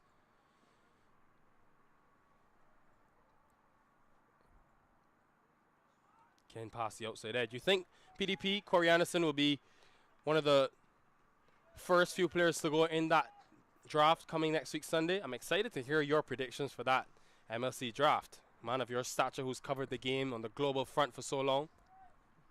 Well, if he's not one of the first few picks, it means somebody's torched him here in Prairie View.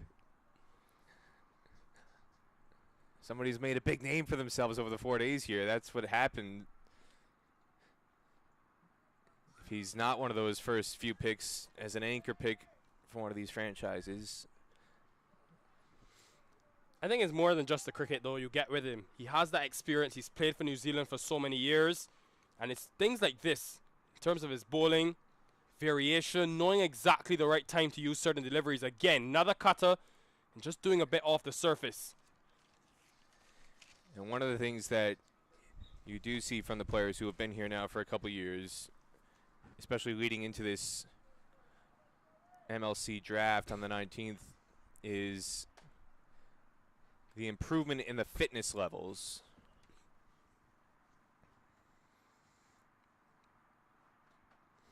Innovation. Hasn't got it though. Taken. You see the intention. Fine leg up in the, third up in the circle. But can't get it over that fielder. And the Fire strike again. Pressure leading to wickets. Amila Aponzo taking the catch on the ring. Could see what he was trying to do with third man up in the ring. And the wind blowing that way. He just really needed to time it. And it was going to do all the work as we see PJ Goodhalls with his son Archie getting a bit excited at the wicket, crossing the boundary. Here it is again. All he needed to do was time it, and he just miscued it. If he got a little bit more lumber on it, it was going to clear Amila Aponzo in the ring. But clever from Corey Anderson getting that wide Yorker spot on, and Aponzo, whose jersey was a hot ticket item at MLC Finals weekend, Nikhil. They had the Atlanta Fire merchandise booth out there, and I know they were selling some jerseys because I bought one. And the person I bought it from, who was running the merchandise booth, the Atlanta Fire merch booth that weekend, it was Amila Aponzo's wife. So she wanted to make sure her husband's jersey was selling like hotcakes. And he took a safe catch there on the ring at short third man. What an over this has been from Corey Anderson. Still one delivery remaining. But if you count Milen Kumar, who retired hurt in the 12th over, it's now 4 new batters in for Kingsmen in the last 4 overs. So the Fire have worked their way back into this game, and I think in a much more favorable position now to where they were after that initial power play when the Kingsmen were scoring at around 10 runs and over. Again on the body, and such an experienced player, using conditions really well with those cutters. Corey Anderson ends his over. Another successful one for the Atlanta Fire, taking the wicket and just conceding the 3 runs again. 109 for 4. The other thing about that wicket, too, is, again, that's the kind of a shot you would expect to see more around the 17th, 18th over when a guy has been set. Again, we talked about it on your earlier your innings. It's not so easy to time the ball in this wicket, and Shan Jayasuriya maybe a bit overambitious playing that shot when he's relatively fresh to the crease. But you could understand why, with the field setting, that he felt that was an option, and Anderson was just too good for him.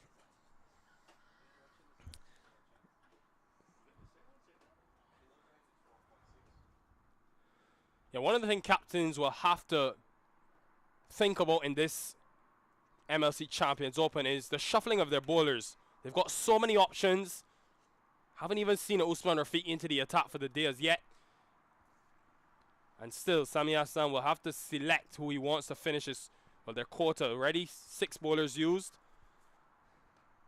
And the third over for Zia Shazad, who's bowled well.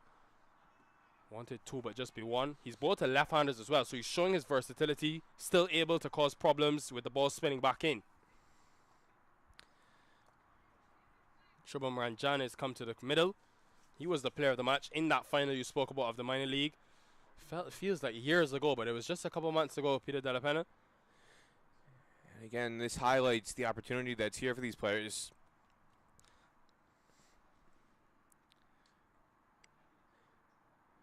An easy single is flicked away by Ahmad Azam. Shubham Ranjani, somebody I don't think would have been near the top of anybody's list to be drafted in the MLC draft by any stretch of the imagination, but he's parlaying the success he had in the minor league season, particularly the finals weekend with Seattle Thunderbolts.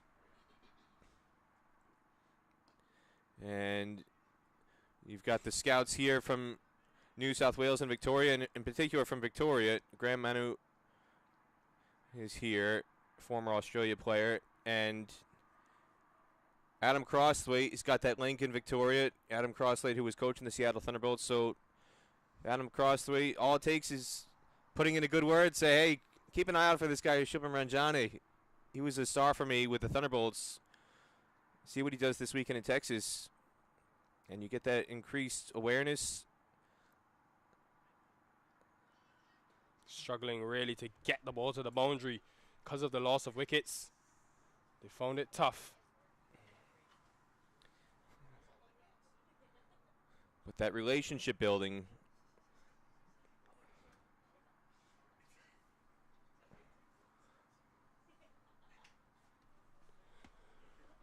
Keeping Hamad Azam quiet, which is a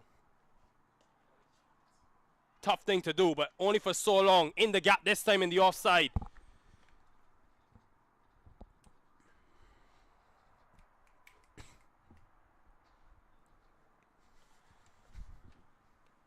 Big boundary coming for the Kingsmen. They needed that one.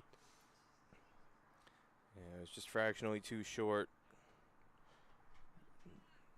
And Ahmad Azam bounced on that.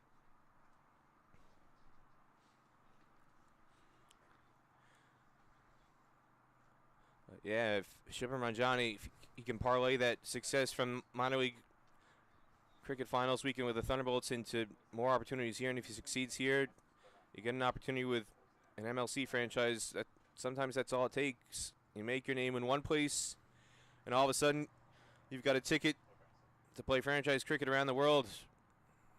It's a relationship business to a large extent, and so a lot of these teams have got the IPL links here with Calcutta Knight Riders tied to one of the franchises here in MLC, and they've obviously got their links with Abu Dhabi Knight Riders and Trinbago Knight Riders, and they like to stick with people they know. So if you get an opportunity in a place like that, you might be playing not just in the MLC, but you could be playing in 4 or 5 franchise leagues around the world. In the gap. And we'll look for 2. Should get it. Just to tell you how well the Atlanta Fire have done, that boundary hit on the previous delivery was the first boundary in 12 deliveries. So they're pulling things back nicely. End of 15, business end of the innings. 118 for 4.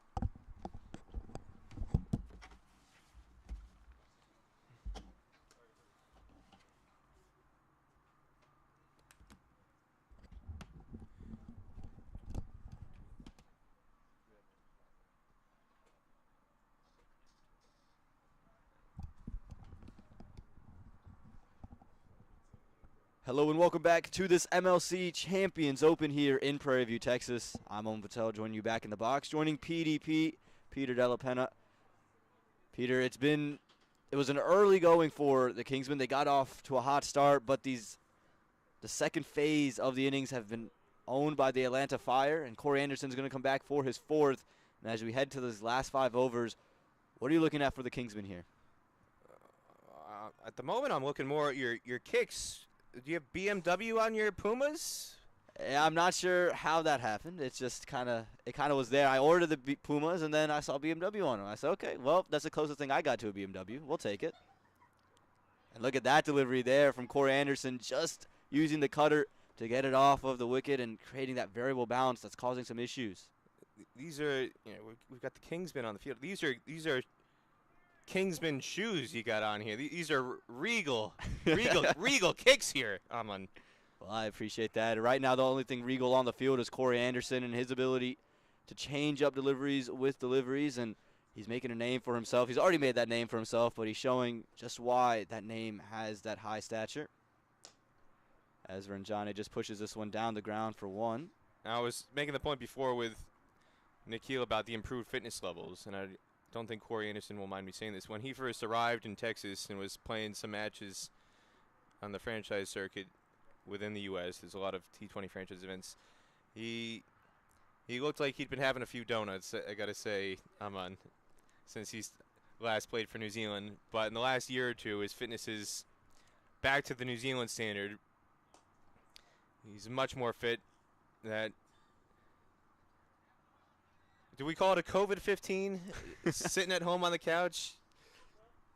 For me, it was more like a COVID-35.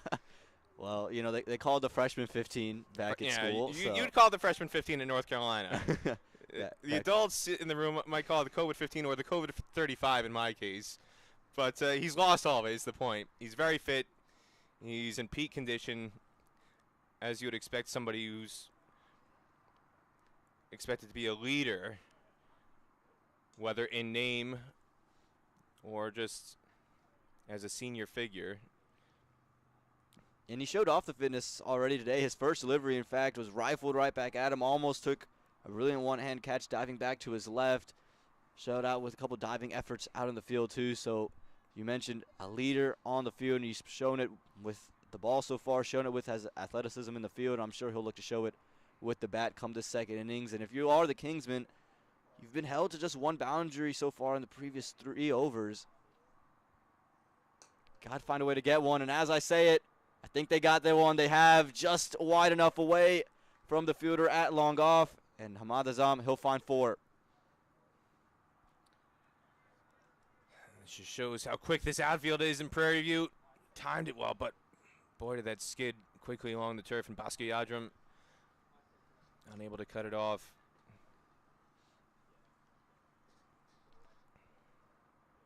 And again, for the Kingsmen, they still have plenty of batting, but this is the part of the innings where you're going to want to pick things up.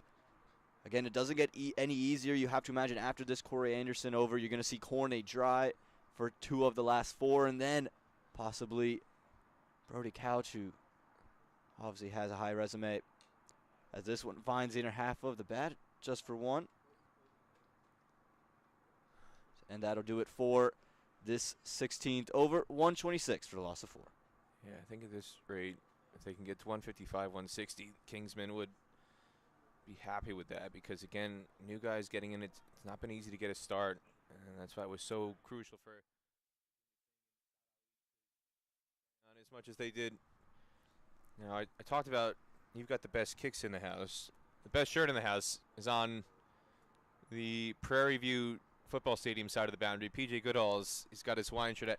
Very, very optimistic today in this weather with the Hawaiian shirt. I packed my Hawaiian shirts in my suitcase to come out here to Texas for this week, but I thought it would be better to go with the long sleeves today with the wind and the cool temperatures today. Again, it's only 63, 64 degrees. Later in the week, it's supposed to get into the 80s. I've got my Hawaiian shirts laid out for later in the week, but today, I got to say, PJ's putting in a fine effort out there on the boundary wearing the Hawaiian shirt he's got on, bringing his son out here today. Well, you got to get those shirts out there, Peter. I was talking to a lot of the people here in the comm box. We were ready to see the classic PDP Hawaiian shirt. We didn't get it. We didn't get the Hawaiian shirt nor the floppy hat today. It was going with the beanie, so later in the week I'm expecting to see him back out. Yeah, I brought the floppy hat. I came prepared. Okay. I had two options with the hat, but once I got here and the wind was whipping up, no chance. Gone with the beanie. I have some new additions to the Hawaiian shirt collection, Amon. Well, I can't wait to see it later in the week as Cornet Drive returns to the attack and picks up where he left off in his first spell, back of a length into the body of the batters. We saw plenty of carry, plenty of bounce on offer for Cornet. We'll see if he elects to roll the fingers over a couple. But this is kind of the situation. I was watching one of the MLC Instagram videos where they're talking to the scouts at Cricket South Wales, and they were talking about how they're looking for people who fit in situations. Look at situations when they're scouting. And this is a situation, last 5 overs. If you're Shubham Ranjane, it's an opportunity to make a name for yourself. As he pulls this one, and that's a way to make a name for yourself. That one hits the scout's tent on the way over, and Ranjane carries it over. 6 runs for him. If you go deeper into the game, a lot more analytics now. Look at this stuff. You can't just look at the raw stats anymore, or just an overall strike rate or an overall average or economy rate. These T20 franchises have broken it down much more refined to economy rate in the last 4 overs, or the last 5 overs, or strike rate or boundary rate in the last 5 overs. A strike rate of 130 at the death is not the same as a strike rate of 130 in the overs from 7 to 15. Again short this time. I think it's gotten flush on the helmet. Swung through it early. I think it might have been pace off, and they will scamper away for 1. I'm sure we're going to see someone come out, and we will see the physio come out to check on Shubham Ranjane. Is looking to get another meaty pull out there. Yeah, it was definitely the slower ball. Pace off. Cornet dry. Bowled the cutter, and he was just threw the shot way too early. So even though he was hitting the head, it was a much slower pace delivery. It was just the timing that was off. And you could see him way out in front of that shot, and just hitting the peak of the helmet. So Ollie Ricks, the physio, is coming out to the field to give a concussion check, as is the protocol nowadays in cricket. And Ollie Ricks is smiling, as is Hamid Azam. So it's a good indication that Shubham Ranjane is answering what day of the week it is. How many fingers am I holding up? Who is the first president of the United States? Is that part of the concussion question checklist? I don't know. I don't know the United States one, the president one. I think everything else you got on You there. don't know who's on the $1 bill? Well, I know who's on the $1 bill, but I'm not sure that's going to be part of the COVID, excuse me, not the COVID, but the concussion protocol. Maybe it should be. Maybe we should let's get Ali in here and let's go and ask That's the him. 401 level concussion question checklist there. I think they're going to give him the 101 questions. This one much fuller from Dry, and it's whipped away into the leg side. Should just be a couple and just be 1. As we'll see Shubham Ranjane back onto strike. And this is where Cornet Dry has really made a name for himself. It's his ability to start innings really well and then close them back out. When the ball's not swinging, he still has the ability to roll his fingers over it, go into that Yorker length, and just make things difficult, and why you expect him to be a hot commodity come draft day on Sunday. He's definitely got that height, that bounce. He's got the pace early, and he's got the variations to the death. And getting it full like that, Yorker line, that's not easy from that height. It's much easier when you're Lasith Malinga height or Dwayne Bravo height. And it's a subtle thing that a lot of people don't appreciate off television. You come to the ground in person and you see how tall Dwayne Bravo is in Lasith Malinga and the trajectory that they get at their height. And it makes a lot more sense as to why they're so good at bowling the Yorkers. And even somebody like Ali Khan, if you're under 6 foot tall, get that angle. It's a lot easier to get the Yorkers in than compared to somebody at Cornet Dry's height. So when he does it, it's all the more impressive. This one inside edge. The fielder out there, they have stacked that region on the leg side behind square, and it'll be a single to close out this 17th over. 137 for the loss of 4.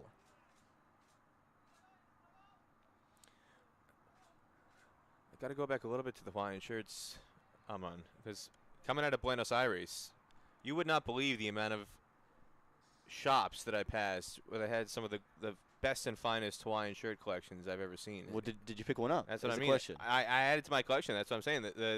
My 2 newest editions are from one of the shops in Buenos Aires. At Distrito Arcos was the shopping complex I went to. And the only reason I didn't get more than 2 is the best designs that I saw, they didn't fit me. That COVID 35 is a killer. Well, you got to get in that Corey Anderson regimen, I think. Yeah, That's probably the go-to plan. I'm going to have to talk to Bert Cockley later on today and see if pro bono he can prescribe me a fitness regimen that'll get me trimming off some of this remaining COVID 35.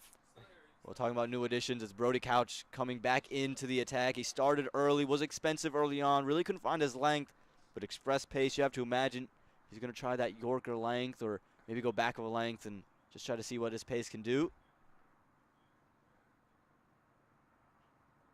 Starts off with the slower one. It's over the top of covers, just out of reach of the man out there in the deep, and it's going to be a 4. Really well done by Hamad Azam, using his wrists to open that one up and start the over with a 4.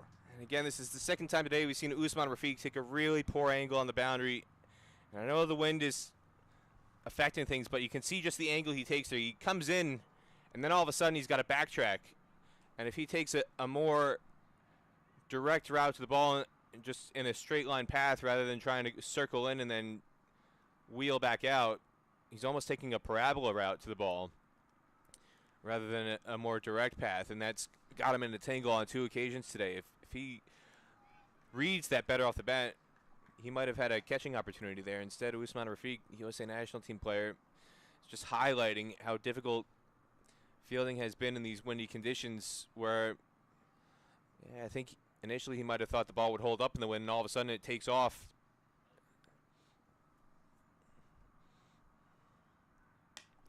This one picked up into the air, fielder there, and he's done really well. Cornet Dry using all 6'5" of him to get up in the air. Great work to not step over the line, and Brody Couch will pick up the wicket of Hamad Azam on his 3rd slower one of the over. Yeah, Cornet Dry almost got himself into a tangle there because I don't think he realized how much room he had behind him on the rope. Really could have taken that catch, taken a few steps back and keeping his feet on the ground. Instead, he gets in the air, just leaps off the ground, and he had another 1.5 yards of space there. He made that a little bit more adventurous than it needed to be, but safe hands in the end from Cornet Dry, and just shows his athleticism with that take. Been an all-around day for Cornet Dry. He's bowled well with the ball, picking up a wicket, and then showing it off in the field as well. And really sharp and asset to have on the boundary. You see all the time these incredible boundary catches. Well, it helps when you're 6'5". You just get that extra bit of reach, and I'm sure the wingspan probably seems around 6'7" as well, probably around that range. So again, he's looked really good, and we're going to see Harmeet Singh come into the attack. The lefty likes to slap that ball around and can really put some emphasis to this tail end of the 18th over. And not afraid of some pace on the ball, so Couch elects to use it. Expect Harmeet to clear his legs and just send it over the top. Goes pace off and just trails out to the wide line, and it'll be an extra and a free run for the Kingsmen. Yeah, that Cornet Dry effort, that's something we'd see more out of the Rockets or the Houston Cougars with Kelvin Sampson and his men gunning for a place in the Final Four again this year. top 5 ranking. They were #1 in the country at one point early this year. Well, they still are #1. See, that's how much I've been paying attention. There's been a lot of shuffling around. Alabama's had the #1 spot. UCLA, Gonzaga way back early in the year. Obviously, North Carolina. What happened to them, Aman?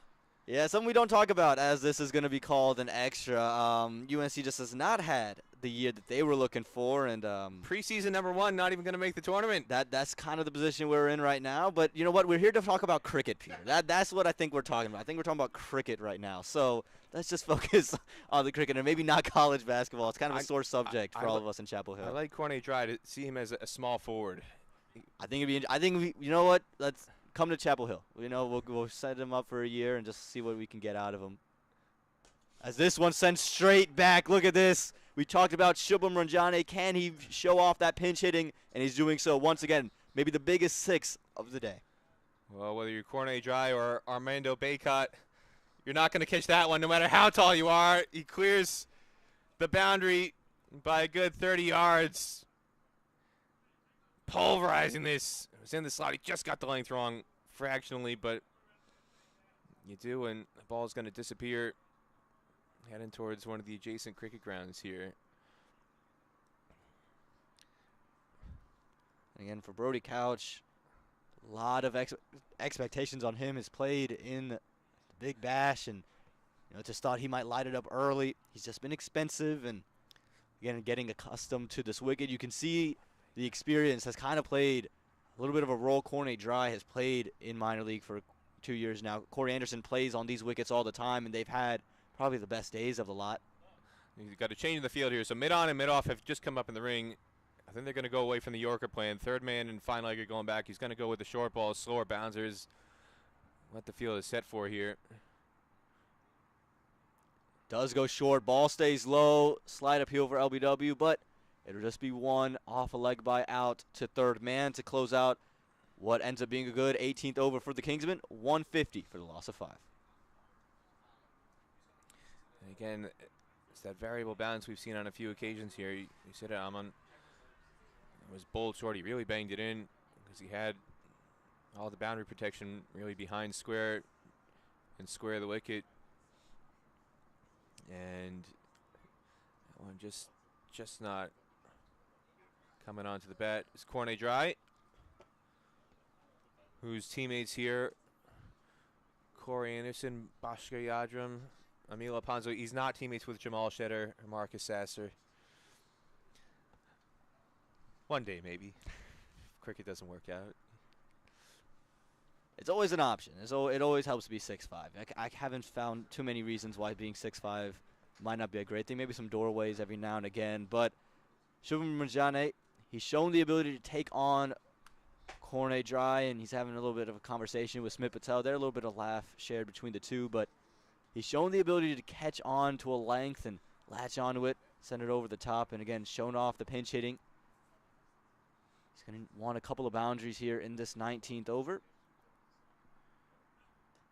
Goes Yorker. Big appeal from Cornet Dry. Not interested is the umpire. Maybe a little bit of bat involved. No, he's just signaled leg, so he's just saying it's missing the leg stump altogether. Cornet Dry still can't believe it.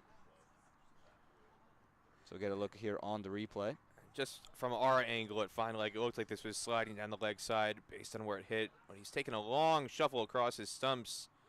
So you can understand why Cornet Dry was excited with the appeal. We don't have it completely direct behind the umpire and the bowler's angle, but leg stump was showing there. Aman, I don't know. It was worth a shout. You never know where that hit. Could have been clipping leg stump. The umpire gave Ranjani the benefit of the doubt as Harmeet Singh comes out. We've seen him be absolutely devastating at the death with the bat in the sixth hitting department for the Seattle Thunderbolts. His strike rate has been incredible over the last couple years of minor league cricket. And again, it's not just the overall strike rate, but when he's doing it as a death hitting specialist, really, for the Thunderbolts squad. As this one, he's able to squeeze away. It was a good delivery, but just enough bat, a little tickle. It'll beat Corey Anderson inside the circle, and it'll go all the way. 4 runs for Harmeet Singh to open his account. Cornet Dry was good, but Harmeet Singh was even better on that one. Went with the wide Yorker, and Harmeet just backing away to give himself some room to try and access the offside and adjust to squeeze this one out. Corey Anderson, no chance at short third man.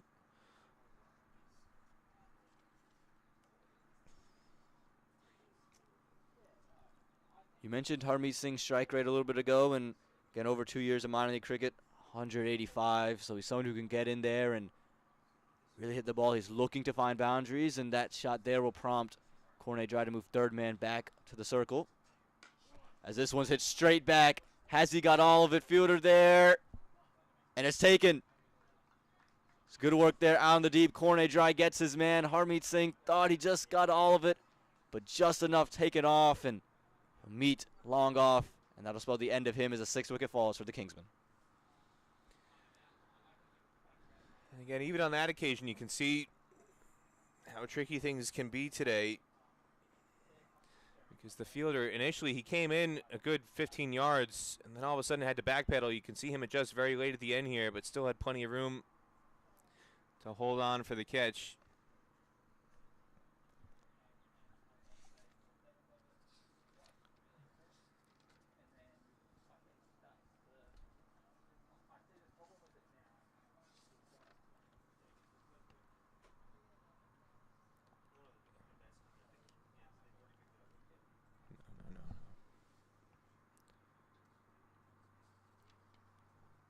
Good strong catch there. Will bring back out Milind Kumar, who was retired hurt earlier after a delivery from Cornet Dry.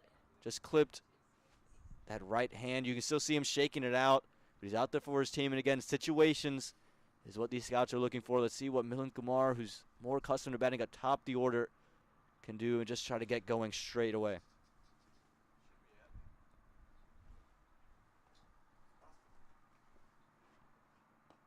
A Yorker just fended out. Chance of a run out. One to be able to pick it up. And it'll just be one.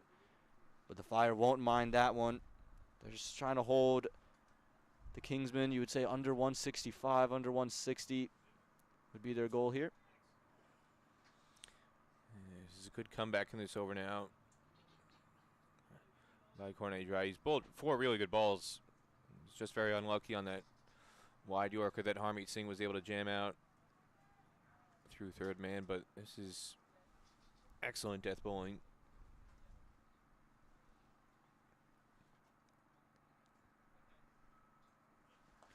This time tried to be innovative. Shubham Ranjane just caught the front part of the bat and not in the direction he was attempting to play that delivery, and they'll pick up a couple of runs on the way through. Good recognition by Ranjane, knowing that Usman Rafiq had a long way to go to charge in from the deep mid-wicket boundary. Mid-wicket vacant in the leg side ring. As we've been welcomed here, we are being graced by former USA national team players' presence. Janisar Khan has arrived. So who's who here today in Prairie View? Tried the short ball again. And just given one for the over. So that'll close out a 19th that saw Harmeet Singh fall. 158 for the loss of 6. It's a really good over from Cornet Dry. 8 runs from it, 7 off the bat. So finishes with figures of 2 for 26 in his 4 overs. Really, really good spell all around with the new ball and then at the death as well. And it will be Brody Couch to finish things off for the Atlanta Fire. Again, he's been a touch expensive early, but he's shown the ability to put deliveries. You would all but a couple in that last over. You'd say just maybe 2 deliveries gone a little bit haywire. Other than that, shown the ability to use the variations and change things up. And again, has that pace if he elects to go to a stock ball that can jump up off this wicket. That's just shown signs of being good for the pace bowlers, and it will be Shubham Ranjane. You have to imagine the plan from Milind Kumar and Ranjane is to run those 2s and try to give Ranjane as much strike as possible, as Milind Kumar rather will face off this first delivery. Pace on and just pushed down the ground. I think Milan Kumar was thinking about 2, but it'll just be 1. As Corey Anderson does well out there in the deep. And again, this is now the matchup you'd have to imagine. Shubham Ranjane, Brody Couch. Ranjane's picked up a couple. Picked up 1 off of Brody Couch earlier. Maybe the biggest 6 of the day. Had the excellent pull shot. He sent the ball to the scouts off corner dry. What does Couch have in store? Field remains unchanged. Slower one, put up over the offside, and all Corey Anderson can do is watch it sail over the top. Ranjane showing off the pinch hitting once again. Again, latched onto it early and just sends it well away.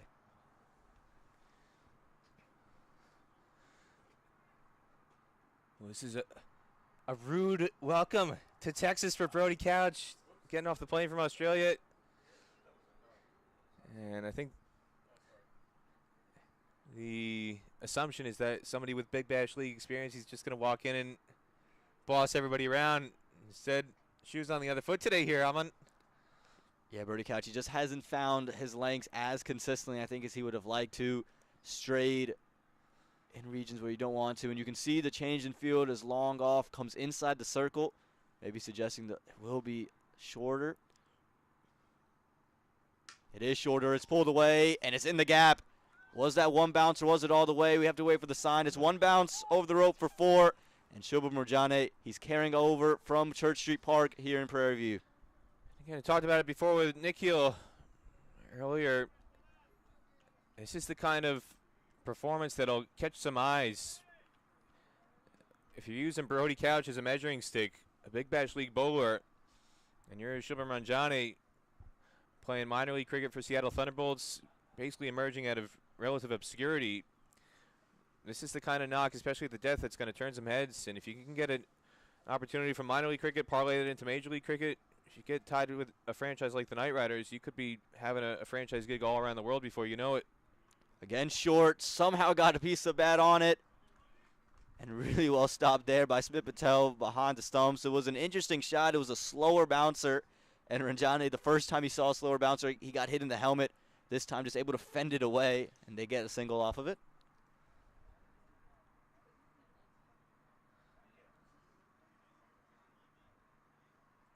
And you almost wonder why perhaps Brody Couch hasn't bowled that delivery a bit more often. So you saw the trouble that he had negotiating it earlier.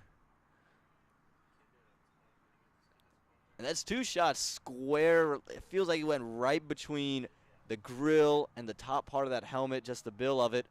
And it's rather interesting. Again, you can see him on that replay, double clutched, waiting for it, and still was through the shot before the ball ever got to him. Do we call that in NFL films slow motion sequence bouncer? We're just missing the Sam Spence musical score. Again, throw the score right over this, and again, threw it. Maybe a little extra bounce, more bounce than he was expecting. And again, right between the bill and the grill for the second time today as Milan Kumar is on strike.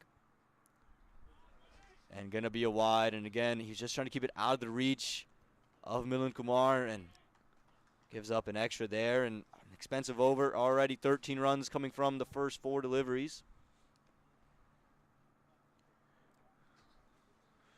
See him trying to do something different. He's thinking, Brody Couch. He's trying different things, working through his bag of tricks. This one helped straight back over the top. It was slower again and just waited on a Milan Kumar and went straight back over. A shake of the head from Brody Couch. He knows he hasn't put out all the right stuff today. Now he's starting to get a bit predictable. It's a number of slower balls in a row, and Milan Kumar was just waiting on it. The surprise ball was going to be the one with pace on. Instead, he was expecting pace off. And instead of trying to swing twice like we almost saw Shubham Ranjane do, Milan Kumar just sat back, kept his hands back, kept his lower body from rotating, got all the power through that shot, muscled it over the rope. 19 runs from the over, 1 delivery left. And he'll find the inner half of the bat, and they'll sneak away for a single, maybe 4. It will beat fine leg, and Brody Couch has a hand on his face. 4 runs to end that over, to end the innings, and it ends up being a 23-run over for the Kingsmen to get to 181 and put up a monster total here in Game 1 of the MLC Championships. And that was the surprise ball. At that time, Milan Kumar was definitely hustled. He was just getting a bottom edge on that and just goes past fine leg. But Tajinder Singh, the star of the innings, he was clearing the boundary early and often. With the front foot pull shot in particular, was looking mighty impressive. Getting to a half century. Saad Ali also with a really good start until he was out bowled, running past a sharp spinning leg break from Saad Ali. But then what a finish. Shubham Ranjani, 30 not out off 17 balls. And it's not just the runs, it's who he did it against, taking on Cornet Dry, taking on Brody Couch, and putting in a really sharp burst at the finish. That'll definitely have gotten the scouts here to put a little asterisk next to his name in their notebook. And with the ball in hand, Cornet Dry was definitely the star of the day. 4 overs, 26 runs, 2 wickets to his name, and another one, Corey Anderson, 4 overs, 26 runs and a wicket, both of whom were pretty economical. And Shihzad was able to come in with some of his leg spin, 3 overs, 19 runs, a wicket to his name. Emil Alponzo wasn't as effective if they would have wanted, but look, Bhaskar Yadav came back well, but look at Brody Couch. 14 is his economy, 4 overs, 56 runs, had the 1 wicket, but again, his final over going for 23. So that'll do it for the first innings. When we come back, it'll be the Atlanta Fire that need 182 from their 20 overs to win the match.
There's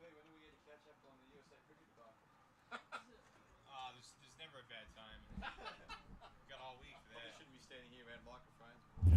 Got all week. Got the rest of our lives for that.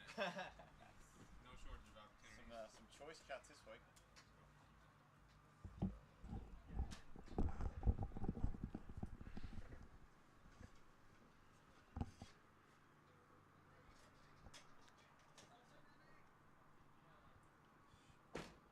Hello and welcome back to the MLC Champions Open here at the Prairie View Cricket Complex. The first match in a 4-day affair that'll lead and culminate in a draft that'll be held at the Space Center here in Houston. Getting ready for this second innings where the Kingsmen, they put up 181. So the Fire will need 182 and they'll be let out by the captain Sami Aslam, who's going to be sitting at the non-striker's end, and Mukhtar Ahmed, who will start on strike, looking to get affairs going.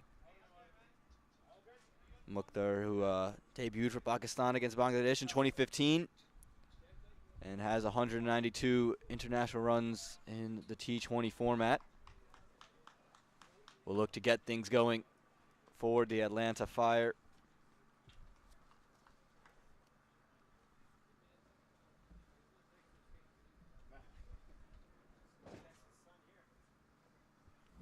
Zia-ul Haq opens the bowling and gets swing straight away. It'll drift down the leg side for a wide.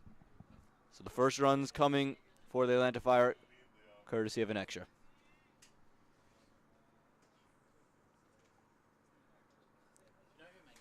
I'm Owen Patel here in the box, joined by Peter Della Penna, as we saw the first runs courtesy of this wide from Zia-ul Haq. Peter, we saw that first innings. We saw pace and bounce available.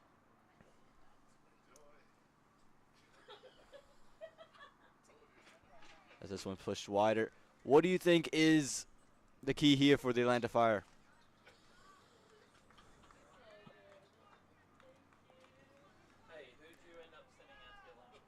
Again, it's more a case of if you get in, you got to make the most of it, because we've seen it has been a struggle getting a start. But once the guys have been able to get in and adjust to the wicket, those are the ones who've been able to capitalize. Tejinder Singh most of all. As this one's chipped over the top of the offside to that point fielder that we saw Corney Dry have in the deep to open out, a rather unconventional fielder for a pacer in the power play. Well, this is an unconventional field conditions Prairie View. I'm not too sure you get too many places like this anywhere in the world, where you've got just a wide open prairie land. You do get the wind. And Corey Anderson's talked before about Wellington, windy Wellington, having similar wind, but at that ground, Basin Reserve, you've got obviously the stadium stands blocking out the wind on one side, so it can be varying in terms of how that impacts things. As this one is guided behind point to the boundary, and it's going to be a no ball as well. So Sami Aslam, they're going to say it didn't go to the boundary. I thought this was clearly into the rope, but apparently the fielder out there showed off his best messy moves, kicking that one back into play. It's going to be a free hit, though, regardless. Sami Aslam, he'll get the opportunity to latch onto a free hit. The MVP of the 2021 edition of minor league cricket. Again, it was a lovely shot down there, and again, the fielder able to get there just in the nick of time to get his foot in front of it. But overstepping, we saw Bhaskar Yadram do it in the first innings. It's Zia-ul Haq who does it here. Free hit for Sami Aslam. Sends it straight back and just going to find the fielder sitting there at mid-off. So no run as it was hit to Harmeet Singh, and a good way to avoid any damage off of that free hit. Again for Zia-ul Haq, a part of the Chicago Blasters, picked up in the 2022 edition of minor league cricket. Also a member of that Pakistan under-19 team. And in minor league cricket, has a 7.58 economy through 24 overs with 5 wickets. And you can see that's the reason. It's that swing that he gets. He induced that drive from Semi Islam and just beat the outside edge. And that's why he's opening the bowling, especially on an overcast day with some wind blowing in that direction. Probably going to aid his ability to swing the ball. He's going to be looked at as a wicket taker for the Kingsmen.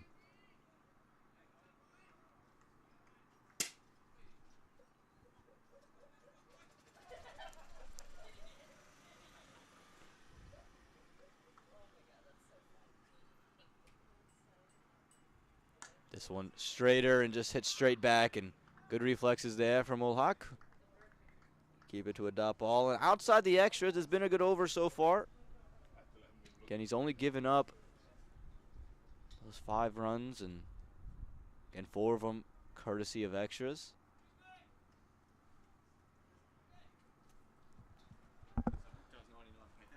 I like this.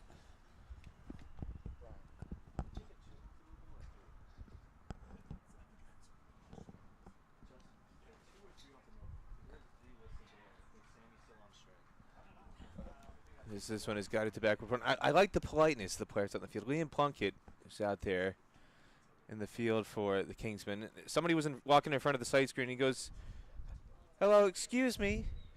Please, excuse me." Instead of Well, I'm not sure anyone would have moved had that come out of Liam Plunkett. So, you know, it's a very respectful, fair gentleman's game, they like to call cricket, and maybe still some merit behind that. It will be Liam Plunkett with the ball in his hand after a 5-run first over.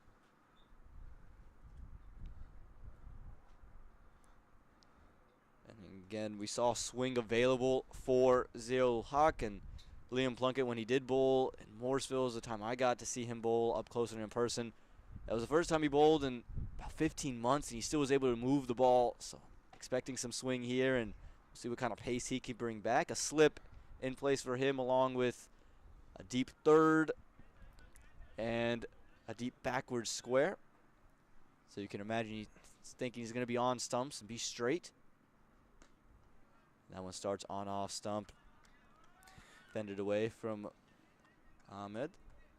We were talking before about what these players bring to the table. And it's not just about stats. With Liam Plunkett, you get that World Cup champion experience. I wonder what kind of conversations he has with Corey Anderson on the sideline. Does he rub the, just nudge him a little bit, needle him a little bit? You know, I've got the World Cup championship on my resume, and you don't. You couldn't get that extra run in the Super over your country. Well, I'm sure it's something that if they're going back and forth, I'm sure it's the trump card he has to just whip out. I'm sure he's used it sparingly, though. Never going to overuse it. But, yes, World Cup winner, and you can see why off that delivery.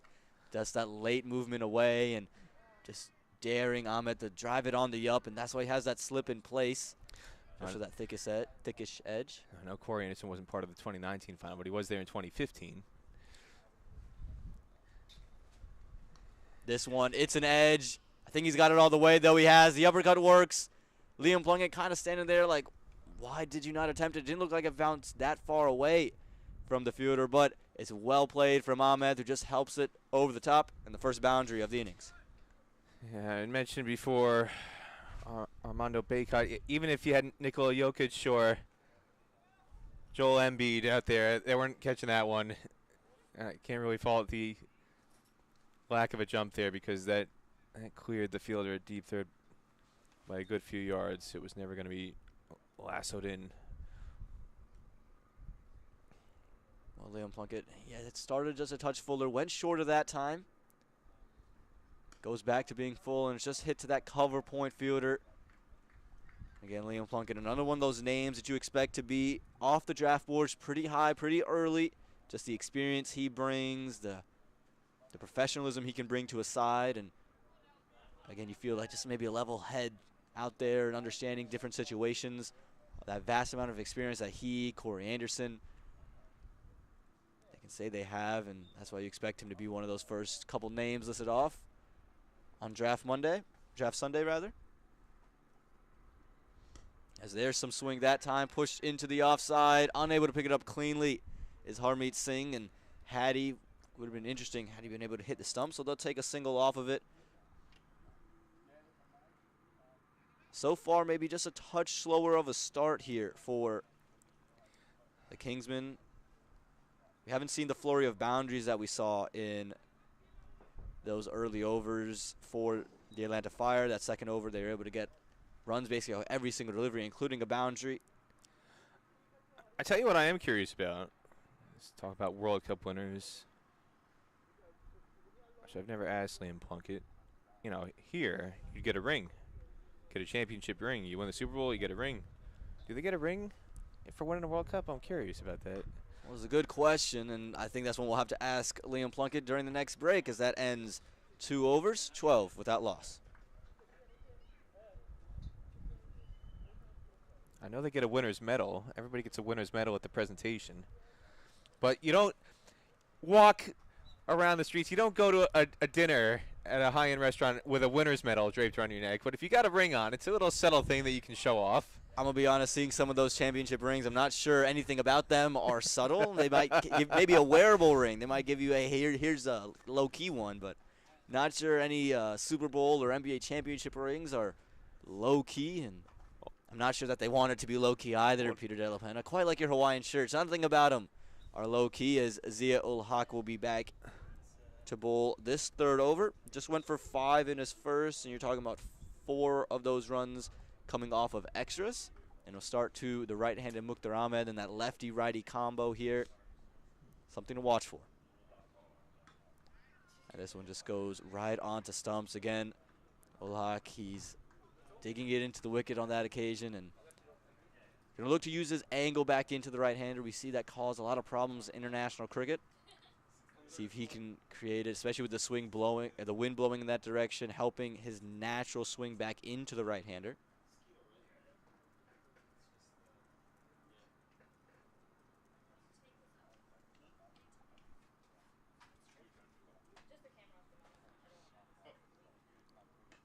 This one will find the inner half of the bat, and again, just trying to create that angle, trying to create that swing and go back through the gate, attacking the stumps early is Zia Ul Haq. And if you look to the Atlanta Fire bowling innings, what they were able to do in those first 4, I talked about with Brian Walters, it was Cornet Dry and everybody else. Cornet Dry in his first 2 overs, only giving up 9 runs, taking a wicket as well.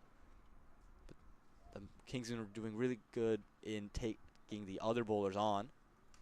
As this one's pulled, fielder there, but not anywhere near the region. It's going to be for Mukhtar Ahmed, and again, he's going to like that. It's just straight too short that time and too easy for Ahmed. The only thing I would argue in favor of this length is that we've seen the variable bounce. So at first glance, you might say, oh, he's banged it in too short, it's too predictable, it's too easy, it's just going to sit up. But quite often today, that ball hasn't really sat up. Sometimes it has shot low, and if you get onto the back foot too early, you could get yourself into a tangle. So can see the idea that he's going for on that delivery. But on that occasion, Mukhtar Ahmed latched onto it for the boundary.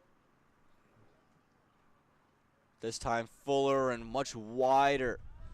On that occasion, you can see Ahmed, he was trying to get it over top of covers and feels he's missed out on one. That one started to come back in and then moved away from Ahmed as well. And showing off the range here is the Ul Haq, and he did it for the Chicago Blasters. I had the opportunity to see him in St. Louis in action, one of his early games in 2022 for minor league cricket, and he was, again, using that swing and was able to move it in both directions. You have to imagine after pushing one out wide, he might go back to the stumps. Goes wide again, no cover fielder, and that's just far too easy. If you're going to bowl that line, you need that fielder on the deep, and in the power play, Ahmed's not going to miss out, make it another 4. Well, the bigger issue here for Zia Ul Haq is he's bowling both sides of the wicket. Earlier, he's on the body, and this time he's way outside off stump. It's hard to set a field for that. And latched on to attacking the width.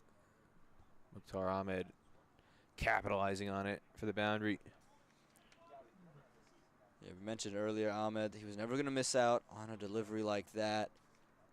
Just width on offer, and as a batter in the power play, you're never going to miss out on that opportunity. You're always going to look to attack it, and that could be part of the ploy, trying to get them to reach. And again, if you were to just start one outside the off stump and swing it back in and get Ahmed to put bat away from the pads, that could be your rationale behind this, and just try to get him to open up a little bit, willing to give up a couple boundaries to get that wicket. But if he goes back to that wide length with no cover, could be problems. Does go on the body, and that's beautifully flicked. Has he found the fielder? However, he has, and has been taken out of the deep. No mistake. It looked pretty off the bat, but all he could do was find the fielder, and it comes to an end. Couple fours for Ahmed, and that is the end of him for 16 runs. It's 20 for the loss of 1 after 3. Well, the wind has been blowing in from that side of the field all day long. Good utilization of the conditions. It looked like a half volley on leg stump, but if you flick it in the air like that, it's just going to hang up in the air. The wind has been blowing to the west, so we caught that on the east boundary. It's been blowing out to the west, and if you get it in the air, trying to hit it to the east boundary, that's where your catching opportunities are more than likely going to be if you're trying to clear the rope, unless you really get a lot of muscle behind it. And then that time just hung up there for a very straightforward catch. Well, the Atlanta Fire were able to pick up 1 wicket in the power play, and there's the wicket for the Kingsmen that they're able to pick up, and they're going to want to get a couple quickly as Smit Patel has come into the middle of the wicketkeeper, who bats for the Manhattan Yorkers, captain of that side. Bats up top the order over there as well. He is not someone you're going to want to let get going. Highest score in minor league cricket, 99 not out. And that was in his debut. In his debut match, yes. That was down in Florida. I was there for that. That was at the stadium in Lauderhill. He set a high bar for himself, Aman. When you start off with a 99 not out, everybody's expecting to do that every match.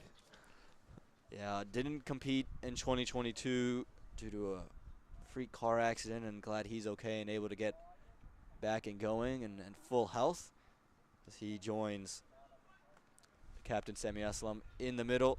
It'll be Ishan Adil, part of that Golden State Grizzlies bowling attack in minor league cricket. Just start things off from this end. Wide, and it's just flashed, and it's too far away from that short cover fielder, and it'll be 4. And again, struggling with the line are these Kingsmen's bowlers with no fielders out in the deep on the offside, giving these openers that width. And again, that's where the wind is blowing out. So you get under it, you get some power behind it, and you can see how quickly that ball sails to the rope. But the wind is helping to carry it along. But excellent timing regardless. Yeah, we mentioned it earlier. Sami Aslam, MVP of the 2021 edition of minor league cricket. Never going to miss out on a delivery like that. Ishan Adil has picked up 18 wickets in his 10 innings in minor league cricket, a part of that Golden State Grizzlies attack at a 7.35 economy. So he's someone who, again, has quickly made a name for himself and was a big part of the Grizzlies' success this past season. But again, he's got to find that line closer to the stumps, and if you want to utilize that slip, you can, but you got to be on the stumps, maybe that off stumping, just push it across Sami Aslam from there rather than get him reaching outside the off stump. 2 men in the deep are a third man and a deep mid wicket. Is closer and is pushed away from third man. Finding it far too easy right now is Sami Aslam. That's the second time he's played a shot like that, and this time, no doubt, it finds the rope. And again, that width, when the wind is blowing in that direction, it's just too easy to find the boundary. If you pick a gap, the ball is just going to sail away to the rope. So if you're going to make a mistake, arguably you'd rather make a mistake on the body from this side. Not only do you have the protection at a deep mid-wicket, but the wind is going to keep the ball in. I know they've got the field stacked to the offside, but that's basically where all the boundaries are coming on, to the west boundary where the wind is blowing.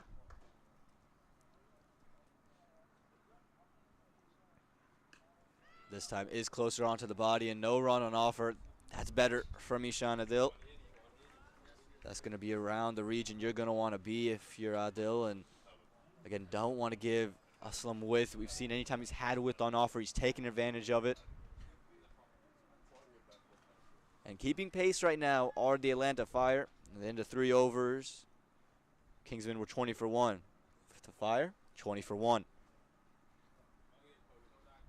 So they're keeping things interesting here, keeping things tight. And if you are the Kingsmen, you're going to want that wicket. If you can get one of these two, it'll be a big step in the right direction. This one again worked down to third man, this time in place. A little bit of a fumble, not going to lead to any extras. And Smith Patel will get his first CE of the strike. Again, he's going to love the quick outfield here. Very capable stroke player. Able to push it into the gap, and again the field moves in a similar direction. Just the third man, and a deep backward square. No protection out in the deep on the offside, so you don't want to get too wide here.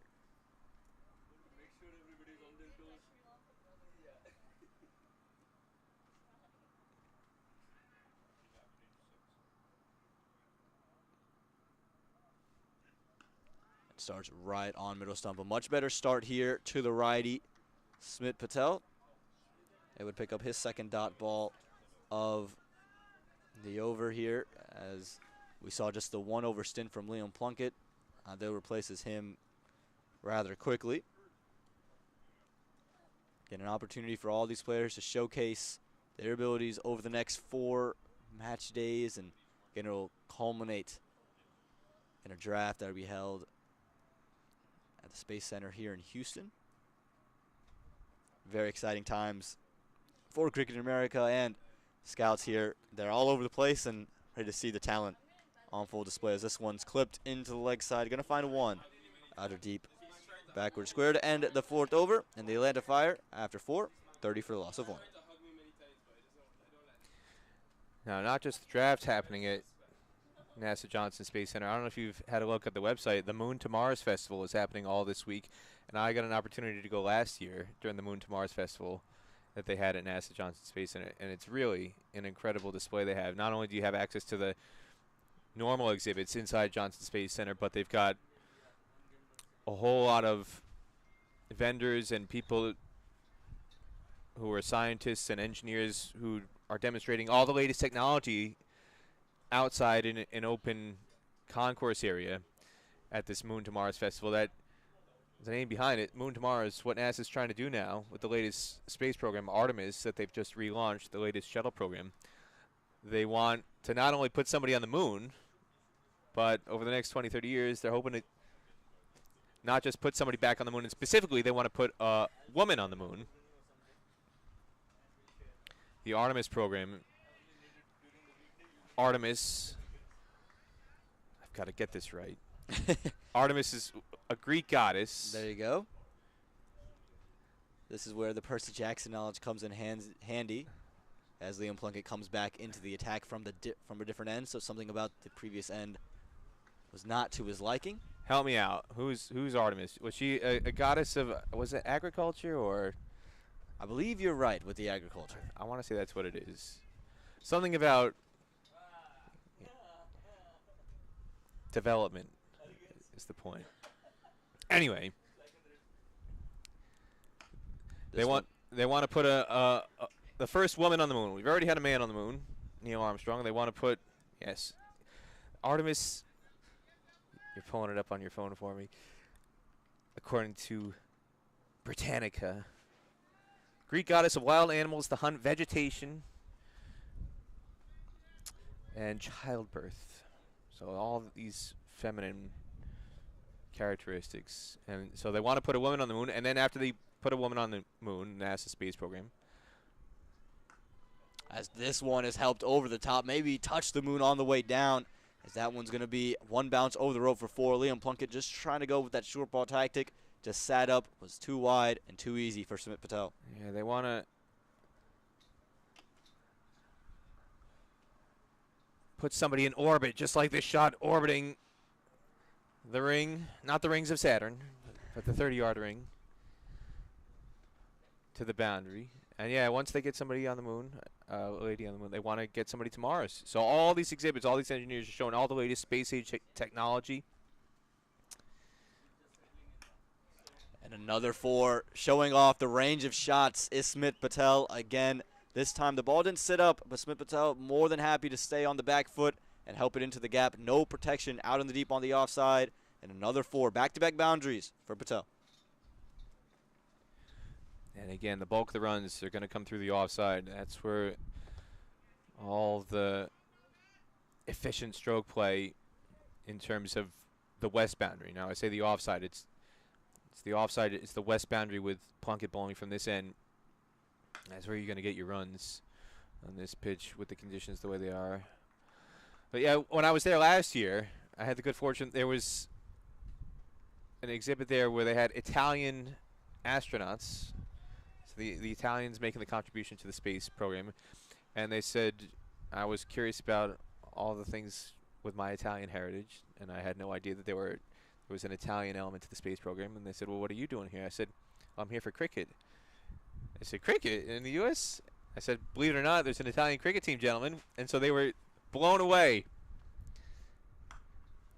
And blown away is what the audience is watching Smith Patel bat at the moment. Another 4 here to close out the over, send the score to 42. And again, hanging on the back foot, hanging it through the offside, and it's just too easy right now.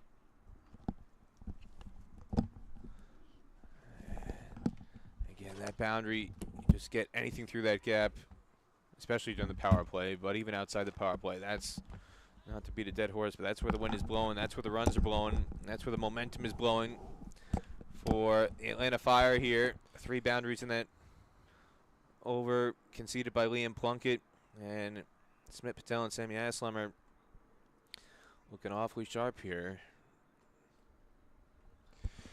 5 overs done and dusted, and the Atlanta Fire well on their way. Just need around 9 runs per over. That last one went for 12. So Harmeet Singh, the captain, having to think, and he's going back, well, going to himself for the first time. Interesting though, left arm spin, left-hander Sammy Assam at the crease. But Harmeet Singh, a man of immense skill, can bowl at all types of batters, and will need to break this partnership because it's quickly developing between these two very experienced players.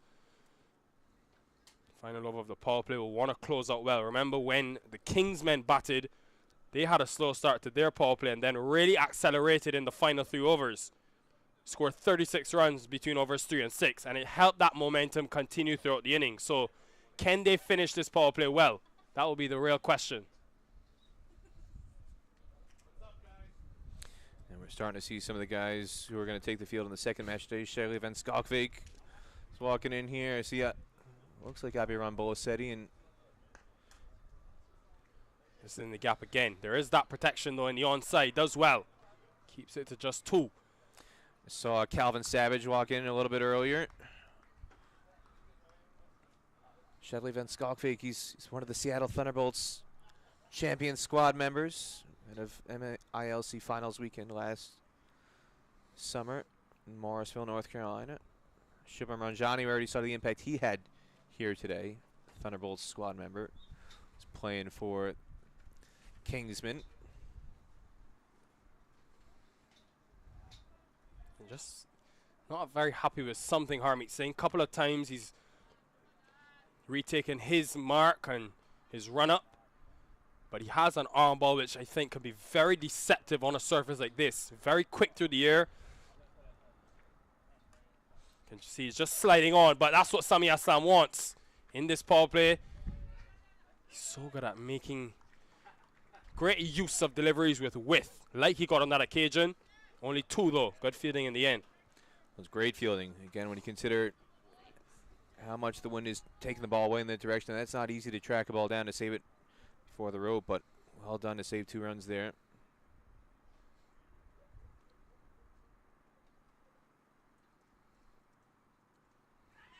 Doesn't get enough, but safely it lands for Sammy Aslam. Pretty slow start by his standards. He's hit a couple of boundaries in that over against Liam Plunkett, but just 16 from 13. Does he play that sort of role in this innings where he looks to occupy the crease and allow Smith Patel and others to come. They've got a lot of power, this Atlanta Fire team. Corey Anderson, Bhaskar Yadram. Do they be the ones to come in and really attack?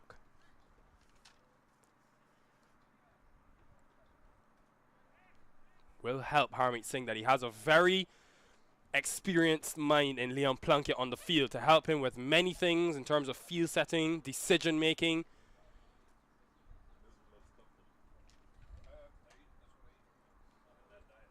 We'll have a big challenge though, bowling to Smith Patel. The two are very good friends and former teammates as well. That 2012 Under-19 World Cup, both played together, as well as Unmuk Chan, who we'll see in action a bit later today. So they know each other and know their games very well. It's going to be interesting though, because both of these players have that sort of nature to occupy the crease. They're not like a Mukta Ahmed who will go after the bowling. So I'm interested to see who makes that step of acceleration.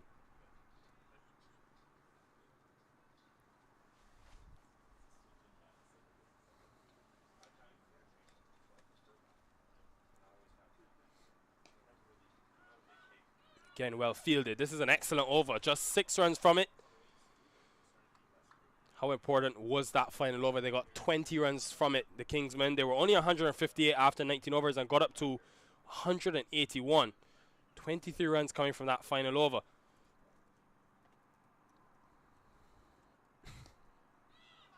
Again, similar area, similar result. Excellent over from the captain. As usual, on the money to start. End of his first over. End of the 6th and the power play. 48 for 1.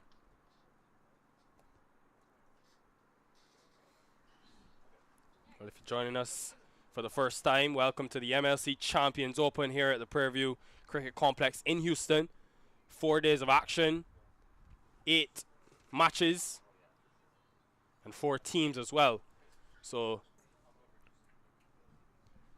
do expect some real high quality cricket, like we've seen already throughout the day in these first 26 overs we've had.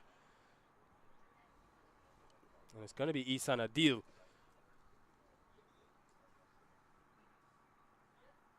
Change of ends for Ihsan Adil as well. I just wondered now, maybe wanting to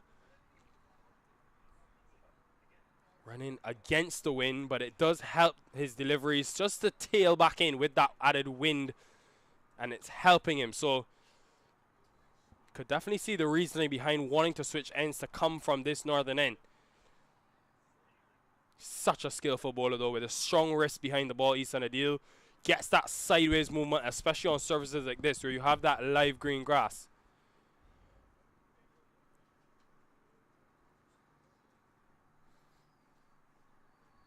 First over was expensive though, went for 10 runs. But of course that was in the power play. Now he has the advantage of having 5 fielders out.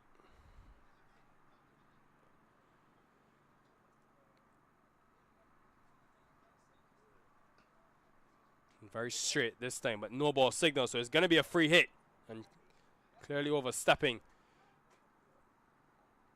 on that occasion, Ihsan Adil. PDP, how do these two batters in the middle play this situation? That asking rate is slowly increasing at 9.5 now per over.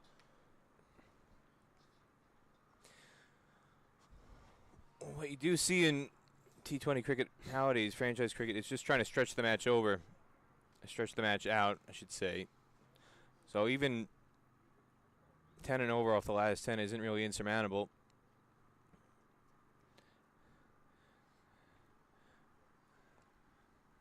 I think these two are just more focused on getting a good start and then trying to capitalize in the last 10 once they get set. We saw how valuable it is getting set with Tejinder Singh, Saad Ali. It was a bit harder for guys coming in the middle to try and get their eye in on a pitch that's had at times an uneven bounce. So more than anything, the discussion between Smith Patel and Sami Aslam is just try and knock the ball around, get some singles, work the ball in, and just stretch it out so that if you can get it to, even if it's just 81 after 10 overs, and leave themselves 100 to get, 101 to get for the final 10, I'll feel like they're in with a shot. Quite surprised Ihsan Adil is going for this line of attack against Smith Patel. Going with width, even though, yes, he has the added protection now in the offside, 3 fielders deep. But that ball by Liam Plunkett, it was the width that was smacked through the offside. And you know Smith Patel, you know he's very fluent on both that cover drive as well as the back foot punch. So don't think you want to stray there too often, because he will put you away.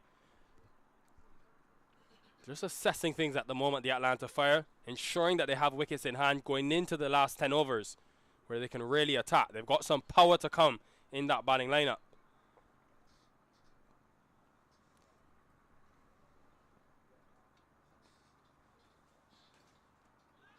That's the length. That's the length we saw work so well for Corey Anderson. Easton Adil's got a bit of extra pace, added height as well. Just deceiving Sami Aslam. It's been a good surface. Balance in terms of good competition between bat and ball. The seamers have got something out of it. And when the ball hits that live green grass, it just seems to kick on off the surface.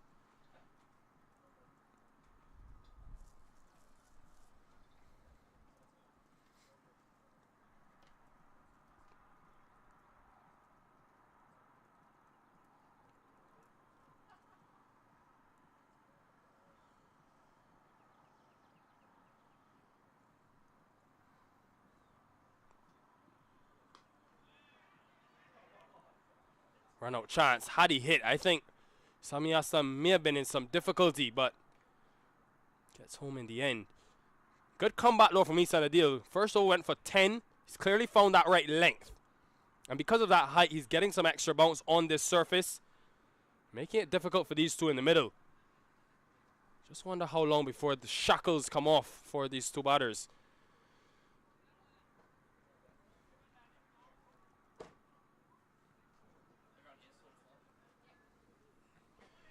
That run rate now is dipped well below 8 and over. I think it's only a matter of time before one of these two have to take that added initiative and look to find the boundary. Again, very straight. Seems to be the key against Smith Patel in terms of keeping him quiet. Well, not just that, but bowling straight with the wind conditions. Talked about it. We saw the catch taken earlier, deep square leg.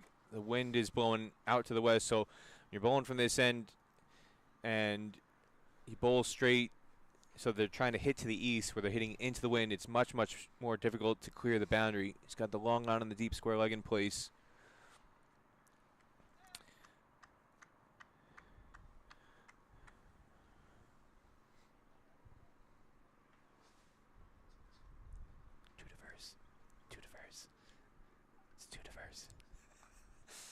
Again, width, but thank you. Doing really well in these last 2 overs to keep the boundary hitting to a minimum. The Atlanta Fire are going to need to make something happen in these next few overs because this game is slowly slipping away. Asking rate goes to 10 for the first time. End of 7 overs, 52 for 1.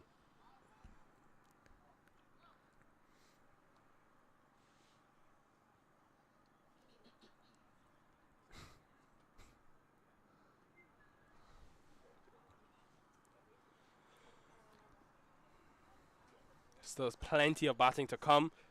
But you look at where the Kingsmen really propelled this innings, well, their innings, I should say. It was in those last 5 overs. So I just wonder if teams are okay with playing it safe, going into the last 5 overs with wickets in hand, and then really going on the attack. Scored 63 runs in the last 5 overs, the Kingsmen, at over 12.5 runs per over. So that could be the strategy needed to win this game for the Atlanta Fire. Harmeet Singh.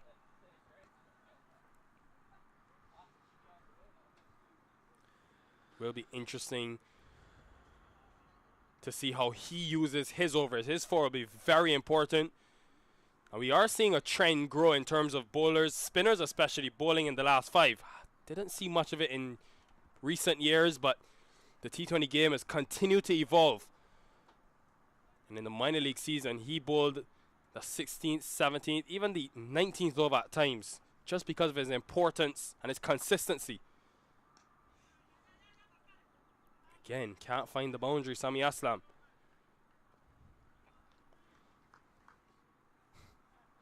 This is good bowling.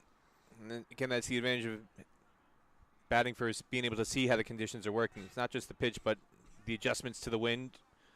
which are always significant here in Prairie View. Knowing where you need to set your boundary riders, not just for the pitch, but for the wind protection. Utilizing the wind to your advantage, and that's what they're doing here. Just bowling outside off stump to the right-hander, forcing him to hit into the wind. It's going to take an awful lot of muscle to try and clear the rope on that side of the ground going east. And with the left-hander on strike, again, you want to bowl fairly straight. He's got 3 boundary riders on the leg side. Well, trying something here, Sami Aslam, but again, not able to execute. You can see the thinking with third in the circle, but can't execute that reverse sweep. 16 deliveries now without a boundary, Peter De La Pena. Yeah, third man up in the ring there, and the wind is going in the direction of the shot. So you can understand the approach there. Not a bad option. However, we did see Shanjaya Surya fall to that shot early in the day. So again, even the unorthodox shots that can be very profitable in T20 cricket, they're not easy to execute at this ground today because of the variance in conditions and players are experiencing. So we saw some more players filtering through here. So Obis PNR will be playing later today. Down the track again. He's tried to use his feet this time. Gets it away. And much needed boundary for the Atlanta Fire. That will help. Good way to end the over as well. 61 for 1. That's not an easy shot to pull off. I don't think Harmeet Singh is going to mind that because you've got to really place this with surgical precision on that boundary. There's 3 boundary riders, deep square leg, deep mid wicket, and a long on in place, and you're hitting into the wind. That one bounced well short of the rope. When it came off the bat, I thought the fielder out there might have been in with a chance for a catching opportunity, but just tailed away with top spin on the ball, flicking it as a left-hander, and even though it bounced well short of the rope, that topspin tailing it away from the deep mid-wicket fielder just gets it over the boundary, but that is by no means an easy shot to find the boundary with, not just for the field setting, but also with the wind. He's hitting into the wind there. So that just shows what a top-class shot that was from Sami Aslam.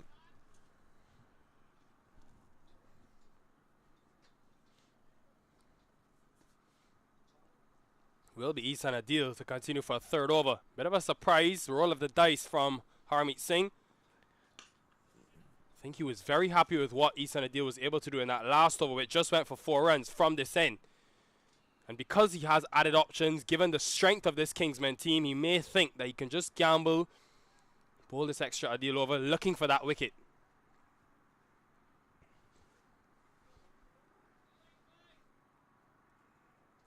But of course, Sami Aslam, a man of so much experience. 13 tests at the highest level for Pakistan. 7 test 50s in those 13 matches as well. But this is a different format. He's done well in the minor league last couple of seasons. This will be a great test for these players, though, against a high-quality bowling lineup in every matchup. Just misses his run. Yeah, so Ihsan Adil bowled really, really well over at Musa Stadium last year.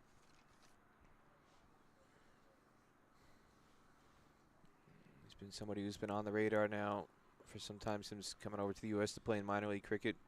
He's got that experience with Pakistan, a lot of international experience all over the field on both sides, as well as later today in the second match. Just getting a fish, an edge, yes! Ihsan Adil strikes. And that is what he's so good at, getting that bit of sideways movement off the surface. And I think it's Smith Patel, yes. Just fishes at the wrong one. And that is a big wicket. It was probably a long time coming. Pressure being built well by the Kingsmen. Yeah, he put the worm on the end of the reel. Just a little bit of bait out there on that 4th stump line. And do we call this a little bit of a trout nibble? Some bass? Some bass? What's the local fish here in this part of the world, Brian Walters? Catfish. It was a little bit of a catfish nibbling at that, the worm on the end of the reel there. Beautiful line. Beautiful channel from Ihsan Adil. He's just getting that little bit of movement off the pitch. Expert bowling. And you can see why he's going to be in demand come auction time as well. Well, the key there was that he started the ball very straight, almost on that middle stump, and just got a slight movement away off the surface, and it just took the edge of Smith Patel. Again, the bounce playing a part. A very high release point, making a big difference. So Saif Badar has come to the middle. Another Pakistani. Another one of those exciting players to watch. Prolific down the ground. He's one to keep your eye on as this MLC Champions Open continues. Played for the Pakistan Under-19 side, the 2016 Under-19 World Cup. Has been involved with PSL franchises as well in the Pakistan Super League. So has a lot of experience. So all Pakistani affair really. Two batters in the middle, as well as the bowler Ihsan Adil. So Adil will know a lot about him. Would have played first class cricket against him back in Pakistan. Shayan Jahangir behind the stumps. Another Pakistani, so almost took the edge of that one as well. And I think this is where you really see Ihsan Adil in a really good rhythm, when he's able to consistently challenge the fourth stump line of these batters and induce that outside edge. This has been really good stuff from the tall right arm seamer.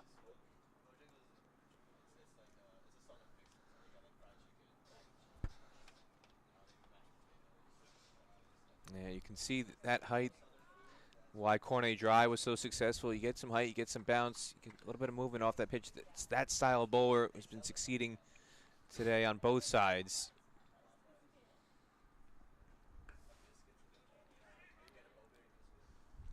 And surely once the Kingsmen can keep the boundaries to a minimum, that asking rate will go up. So I think they don't mind the singles here and there, especially when they keep taking wickets. It continuously brings new batters to the middle. And a lot of bowling at the disposal, and options really at the disposal of Harmeet Singh. Seen four already in Liam Plunkett, Zia-ul Haq, Harmeet Singh and Ihsan Adil, but he still has a plethora of others to go to in terms of spin. Shahan Jayasuriya himself can bowl a bit of off spin. Shubham Ranjane with his medium pace, something that was very successful in the minor league towards the back end of the tournament. Sure, he will come into play with those cutters, which we saw from Corey Anderson were very successful. Almost as successful as digging deep into the thesaurus before coming on the broadcast today. Plethora, I love it. I love it.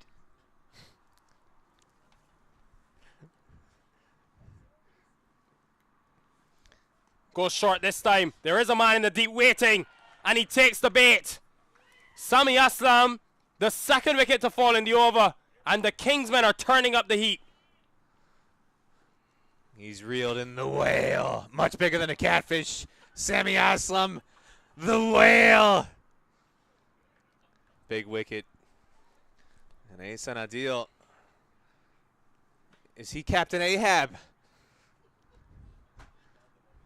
Well, it was really the perfect setup because Sami Aslam would have watched from the other end, would have seen all four deliveries go past the outside edge. Probably would have expected something full, but instead, Adil using that extra height, went short, had the fine leg in place, and snapped him up. 2 wickets in the over, and all of a sudden the Fire are in some trouble. And the wind is blowing to the west, so it's blowing to that side, but it's also blowing a bit to the south, so it's towards our commentary tent. So if you're top edge in the ball out there, it's going to hang up in the wind. So it's clever use of the conditions. If the top edge is going to sit up in the wind there, opens the door for Adil to use that bouncer pulling from this end, and it brings that fine leg fielder into play on the rope. Clever, clever bowling, clever thinking. He's got a plethora of wicket-taking options in his bag of tricks there, Nikhil. I think it really speaks to the leadership of Harmeet Singh as well. Bowling Adil for this third over was a gamble, and it's paid off for him. Broken the partnership and taken both of the wickets. Corey Anderson. What an over that is. 2 wickets and just the 1 run. End of 9, 62 for 3. Oh, Ihsan Adil has been paying attention to how Corey Anderson was bowling from this end, too. We saw Corey Anderson zap Milan Kumar on the gloves. That back of the line delivery, and Corey Anderson made to look a little bit uncomfortable with his first ball at the crease. And Hassan Adil, how good is he looking today? 2 for 15 and 3 overs. Really making life difficult for the Atlanta Fire here in this chase. And that required run rate. I said if they could get it to 81 after 10, they'd be in with a shot. And at the moment, it's going to be a little bit steeper challenge than that from the looks of it, unless they get 19 or 20 in this over. As Kingsmen and field starting to really take control thanks to that Hassan Adil spell. Well, is it going to be a new bowler for the first time? Shayan Jayasuriya, his bit of off spin. So interesting move from Harmeet Singh. He had the ball initially, Harmeet Singh, but just I think knowing his importance, he's kept himself for a bit later on in the innings. Would you have taken the gamble, given the fact that you just got 2 wickets, you got 2 new batters in, knowing that he's a wicket-taking option? Well, they've got some flexibility here. Again, 62 for 3. They're behind the run rate, so maybe just sneaking over a 2. yeah, you don't necessarily need to be taking as many risks with your bowling options. You can, like you said, just work through some other options to try and pinch an over or 2 from an option that you're not quite necessarily relying on perhaps to take wickets. Just burgling over. I think the biggest worry from Harmeet Singh may have been the Corey Anderson, left-hander. You don't want that ball spinning and hitting with the wind. Man, that's so powerful. Second fastest one-day international 100 to date. Only A.B. de Villiers has been able to beat that record. He already has had an excellent day with the ball in hand. Can he follow it up with the bat? They need him to fire. He was a long way down. That would be the only thing saving him. But you can see it just may have skid on a bit quicker than he was expecting. Well, it's a twofold issue here with Shayan Jayasuriya bowling as we take a look at this LBW shot on the replay. And I wonder if he shuffled well outside off stump. That's the other thing. He stretched a long way forward, and it looks like we see it just go through. There's a lot of doubt there. Looks a sweep again. This time he does it well. So you've got the boundary protection, but also the way the wind has been blowing for most of the days, it could be hitting into the wind. So you bring on Shayan Jayasuriya, you're turning the ball away, and if you want to slog for 6 as a left-hander, you're not only are you hitting against the spin, but you're hitting into the wind. So that's another factor as to why it's a wise move to bring on Shayan Jayasuriya here, just to make that boundary option so much more difficult for Corey Anderson. Keep an eye on Saif Badar, though. I watched him in the nets yesterday, and anytime spin was bowling, he was very clear in his planning against the spin to go down the ground. They are big straight boundaries, so it will be an added risk, but he likes playing very straight. But when he gets a short delivery like that, he will look to cut. But even so, coming back for 2 hard to hurry makes it. You don't mind that if you're the Kingsmen. You're well on top of things. Yet again, another over where they haven't been able to score a boundary in the Fire. Yeah, this is not good enough for the Fire, but conversely, the Kingsmen just really, really clever bowling, utilizing the field, utilizing the wind conditions in their favor, and just making life very, very difficult for the Fire in this chase. It's excellent thinking by Harmeet Singh, as you rightfully pointed out, PDP, at the beginning of the over. You've got 2 new batters in. Not that he necessarily needs to squeeze one in with so many options at his disposal, but he just figured that Shayan Jayasuriya could be, let's say, allowed to bowl a bit more against the Corey Anderson, now brand new to the crease, as opposed to if he had faced 10 deliveries. The other thing, Corey Anderson is not somebody typically we see play an awful lot of reverse sweeps. Your best boundary option with the wind blowing the way it is, and if you've got the field up on the offside for a left-hander, it might be playing that reverse sweep, but he's somebody who doesn't really have that reputation as much compared to some other players. So if you force him to play in the orthodox style into the leg side with a natural sweep, You're hitting into the wind against the spin with the boundary protection, so it's just the deck is stacked against the Fire. Batter's out in the middle right now.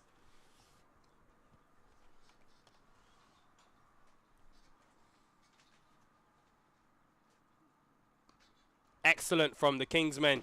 No matter who Harmeet Singh has given the ball to, they've been able to keep things very tight. 2 overs without a boundary. End of 10 at the halfway stage. The Fire have got some work to do. 67 for 3.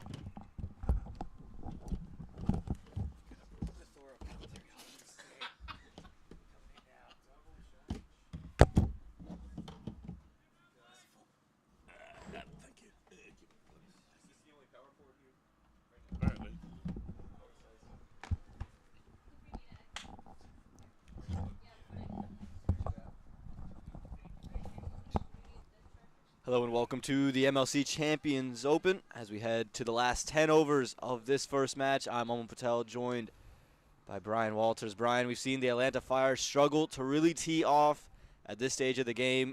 The Kingsmen were 92 for 2. The Fire just 67 for 3 with Corey Anderson and Badar in the middle. Good afternoon, Aman. The Fire have some work to do. The required rate is up to 11.5. Essentially, they need virtually 2 runs off of every ball the rest of the way. Now, they do have 7 wickets in hand, so they're not out of the game by any means, but there's no doubt that so far they've scored at the rate of 6.7 runs and over.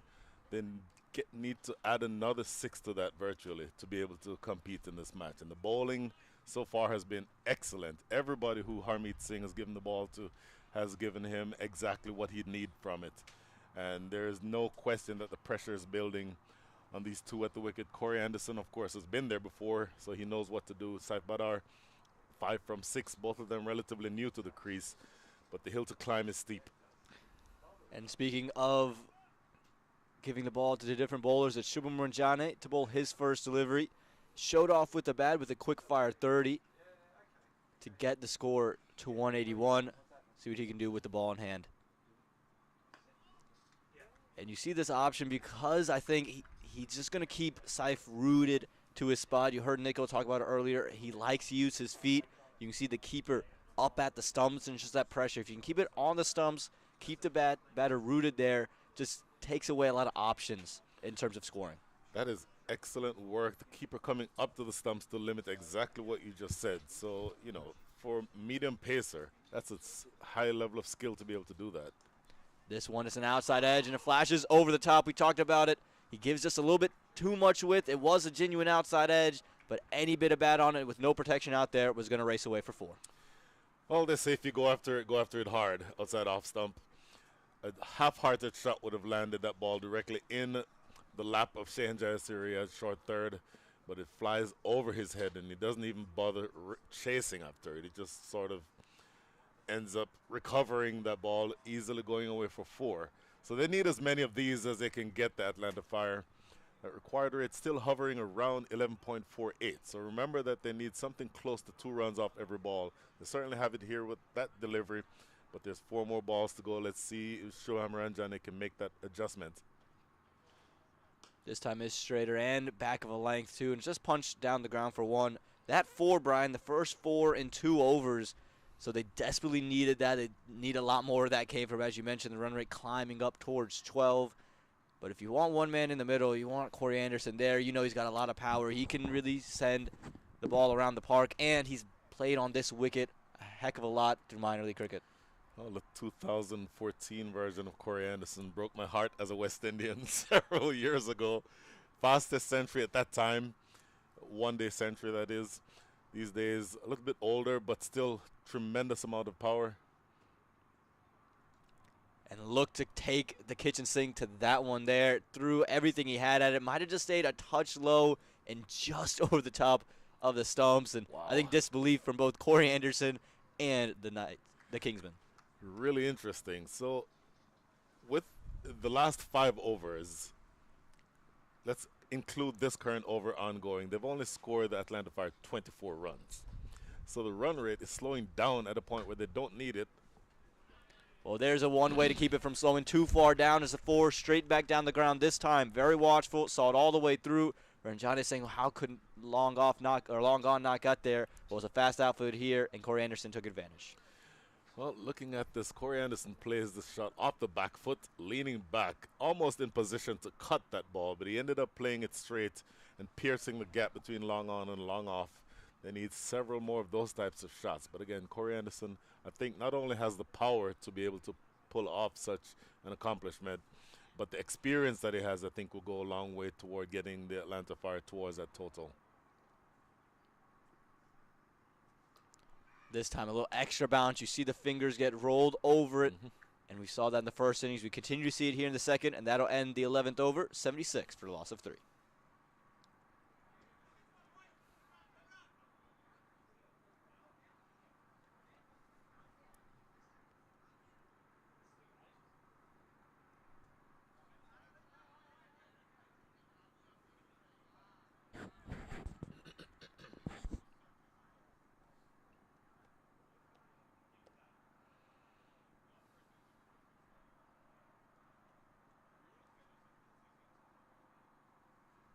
And Brian, we're going to continue to see Shehan Jayasuriya with the ball in hand. 6 different bowling options used by Harmeet Singh. And again, he's had the luxury because all have been really good. He's been able to go deeper into his bag, and none of them have been taken advantage of. And if you're the Atlanta Fire, it's this point you're going to have to start doing so. This one is cut away, and it's going to find the gap for 4. That's the way Jayasuriya bowls. He bowls quick, and he bowls back of a length. This time, Badar just hung back, got the width he was looking for, and able to squeeze it away for 4 runs. Lovely looking shot. Now look at the field. There are 3 fielders in the deep on the leg side. There's a long on, the deep mid wicket, and a backward square leg.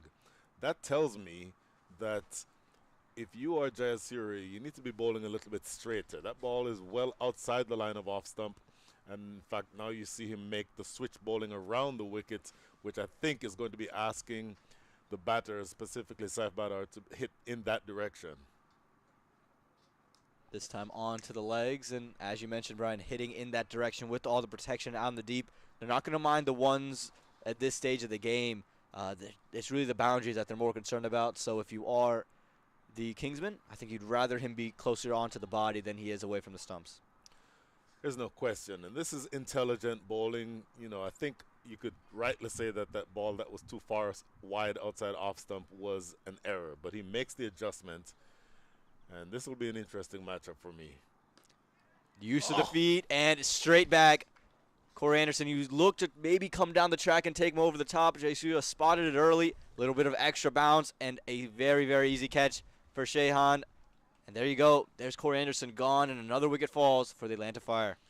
Big body blow that Corey Anderson almost caught in 2 minds. I think you're exactly right. For a split second, looked to be chipping down the wicket and then adjusted and just ended up meekly popping the easiest of return catches. I'm 54 years old. I think I would have taken that return catch myself. And Corey Anderson, I think, is going to be disappointed with that sort of a shot. So the 4th wicket goes down. I'll tell you, this digs the hole a little bit deeper because now you're going to have a new batter coming in. He's going to have to start over. And then Saif Badar, 15 from 11, now the senior partner. More is starting to be relied on from him because that required rate is now sneaking up. It is now 11.88, almost exactly at 2 runs a ball needed the rest of the way. And like you mentioned, it's that required run rate that just makes a new batter coming into the middle all the more difficult because of the fact that now you have to score. There's no time to really get in, get your eye in, and set up. You just go from this ball on unless you feel you have the ability to take it on later in the innings. But if you are the Atlanta Fire, you have to imagine you're going to go at it now. And it's a scary thought if you are the Atlanta Fire. Yeah. As you see Zia Shahzad come out into the middle. And he'll get off the mark straight away. And again, the singles aren't going to hurt you if you are the Kingsmen. It's about the boundaries at this point in the game, and you just haven't seen the Atlanta Fire get those off consistently. So interesting. It's not only that the singles don't hurt as the bowling side, they actually help because each single from this stage, the required rate goes up. Got onto the back foot, but just going to find the fielder. And you talk about singles helping. How about the dot balls? We talk about them as golden specks of dust already. In this stage, it's just ever the more merry. You see how quickly that required run rate shot up beyond 12 post that dot ball. And this one just be pushed. They're going to push hard for 2. Seems you need it every stage. Throw comes in. Chance of a run out. He's going to be safe. And again, it feels like that's the kind of runs they're going to have to take from this point on in the innings. And that'll end the 12th over, 84 for the loss of 4.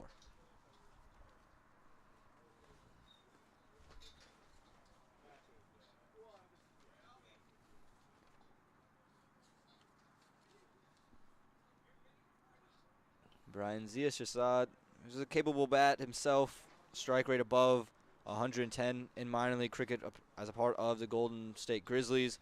Has a high score of 74, and he's going to need all of that as 98 runs are still required from the Atlanta Fire, and they're going to need it in quick fashion. You mentioned earlier the required run rate, 12.25, and no shortage of bowling options for Harmeet Singh and the Kingsmen. Well, if you're Harmeet Singh, one of the benefits of having rotated your bowlers as easily or as skillfully as you have is that you have several bowlers who still have a couple of overs up their sleeves. And so Zia make that Esan Adil, I think, has 1 remaining.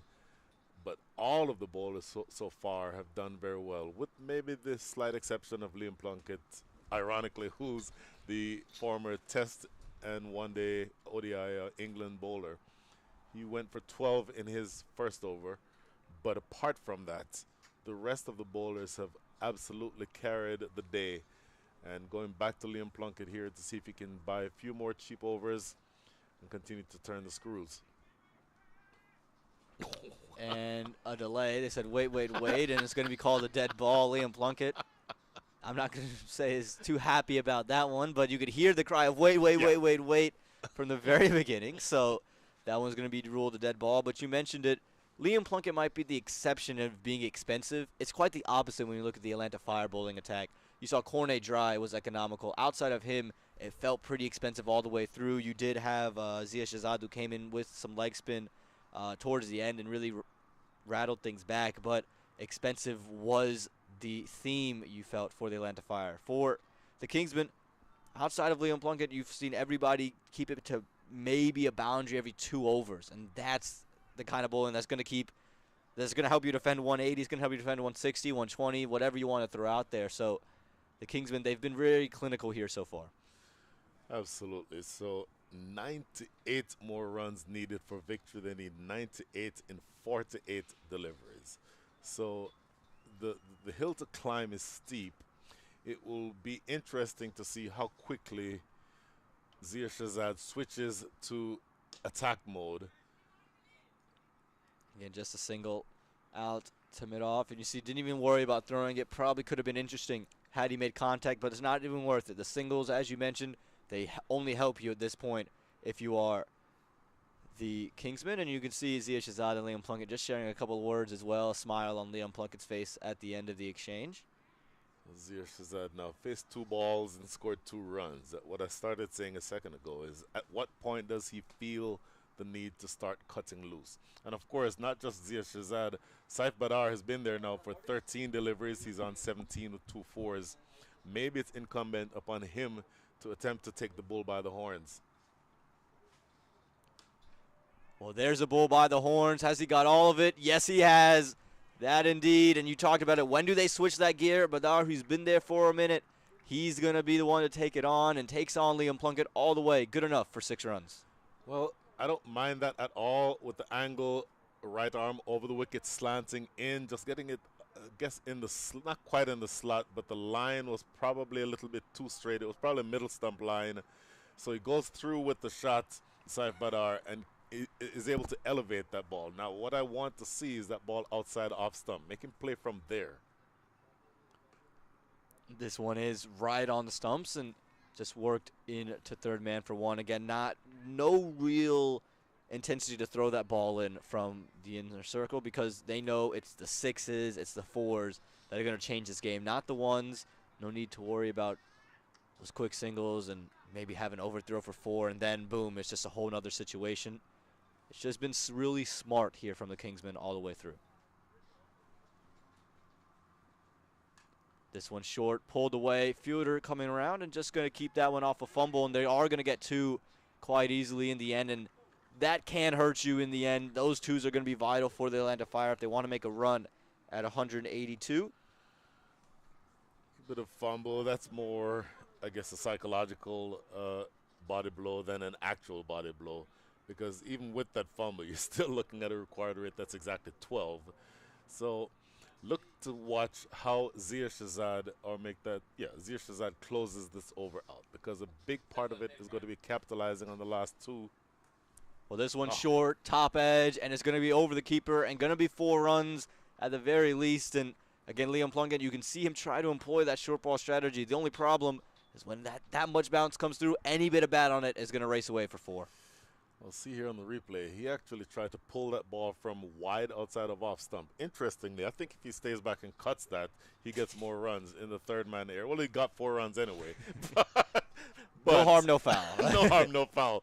But that top edge that flies directly back over the head of the keeper could easily have gone straight to the keeper.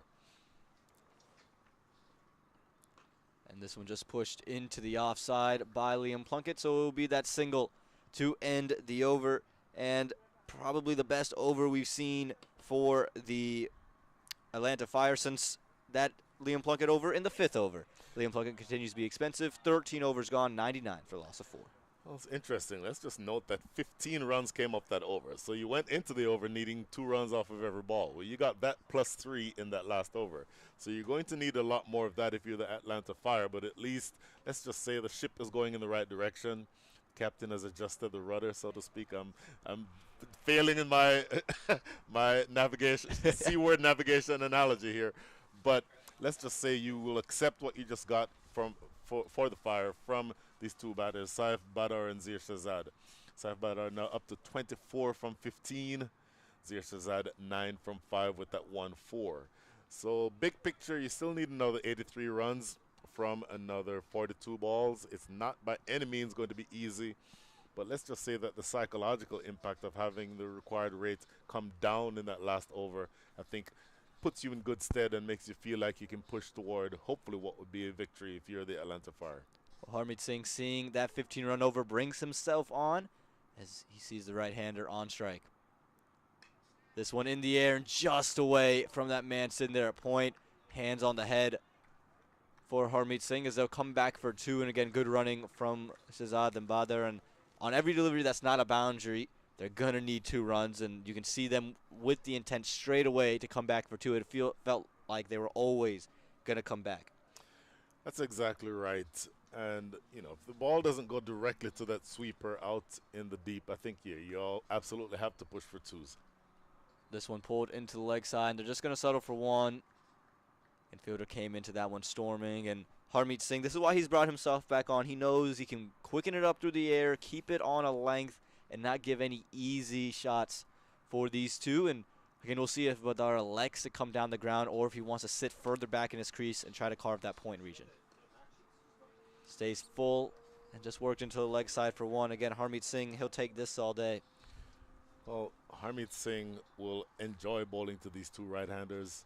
He's not an easy bowler to get after. He pushes it through, doesn't necessarily flight it, but it's also, if there's any grip or any turn, it's away from the 2 right-handers.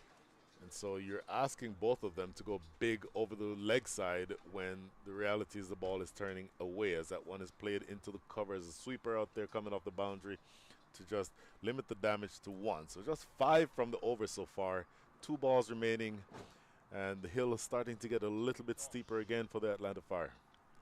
Gonna need some big shots, and again, when do they flip that switch? This one just pushed right back to Harmeet Singh, basically negates that double they started the over off with. Yes.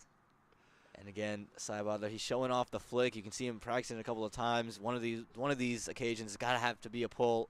It's gonna have to be all the way into the sky. And this one just worked into the leg side, and they're just gonna get 1. Badar was never interested in that second. And a good over for the Kingsmen. 14 gone, 105 for a loss of 4.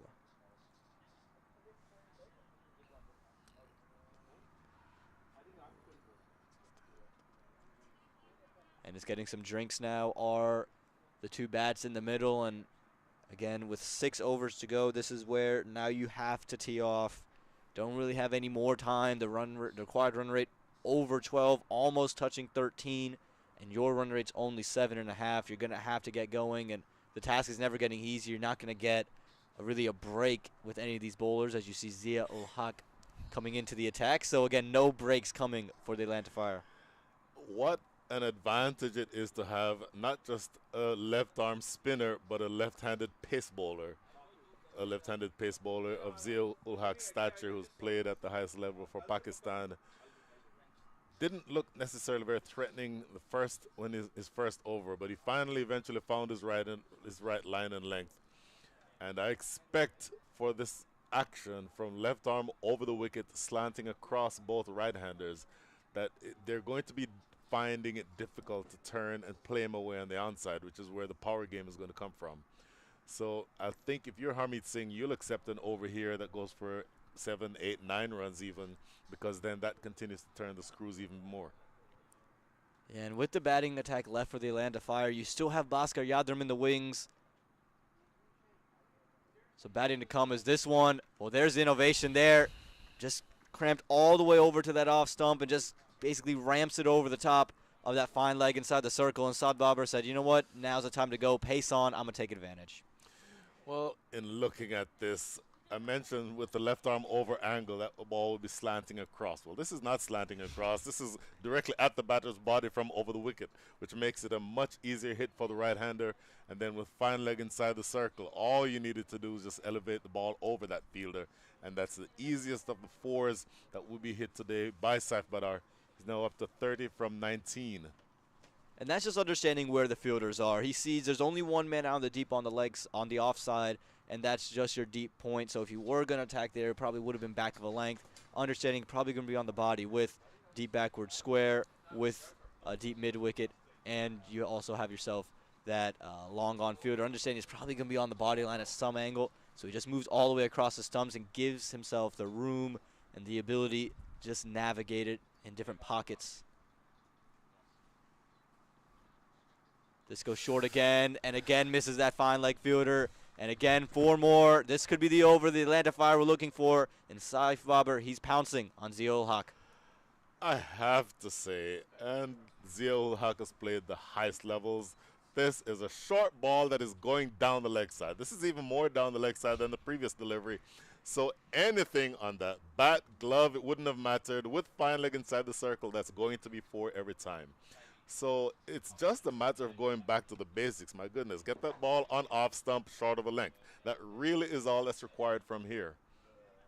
You don't want to see him overcorrect here. We saw him in his first spell. What he would do is, after a couple of times, he would stray down the leg side. He then went full and wide, and that was slapped over the top of covers. He's brought in deep point. So it still means he's going to be on that leg side, that body line. Maybe fuller. Doesn't want to get full and wide, though. It'd be too easy for Babar. Does go onto the body line, but it's going to be wide. Babar feels like he missed out, but it's just runs added to the tally, and they'll take runs at any margin they get him. So is this the over? Is this the over that pushes the Atlanta Fire further down the road of thinking that they may actually be able to pull a rabbit out of a hat, to snatch victory out of the jaws of defeat? The required rate exactly at 12. It's still coming down. You still have 3 or 4 balls to go in this over. 9 runs have already been scored. Well, they're just moving around, and Hawk doesn't move off that Yorker length. Just going to keep it a 1. But it'll count as maybe 2 because you had that wide delivery. So they'll still take it, but again, Hawk, he wasn't phased by the movement from Babar, who's just trying to throw him off of his line, stuck to his stuff, and I think you're going to see him continue to stick to that Yorker length here. Boy, I don't mind the Yorker length. Really, the length is much less the issue than the line. The line, as a left-handed fast bowler, the line is going to be the biggest variable between being hit and being somewhat economical. Shazad on strike. And this one just pushed back down the ground. And there you go, Brian Walters. He's saying, thank you. Finally, you're listening, as he goes on to middle and off stump. And that time, nothing more that could be done except to push down the ground for 1. I would prefer to see the batters have to try something different. Maybe a ramp or a scoop or something other than just feeding it where they can score easily off of it. So if they ramp you off of a good ball, hats off to them. But just make them work. This one's pulled into the leg side and pulled over the leg side. That's 6 more for the Atlanta Fire, 6 more for Saif Badr, who's really taking a liking to Zia ul Haq. Biggest over officially of the innings so far. 17 from it with 1 to come. And he takes full toll of this. Looking at that delivery, maybe slightly paced off, but it's a ball that is a hit-me ball. It sort of sits up and begs to be hit. And Saif Badr absolutely pouncing all over it. He's now up to 41 from 22, striking it at a 186 strike rate, 4 4s and 2 6s, 1 ball to come. And this one pulled into the leg side. Again, back of the length. Fielders there, and they'll just keep it to 1. No, they're thinking about 2. Chance of a run out the bowler's end, and they'll get back.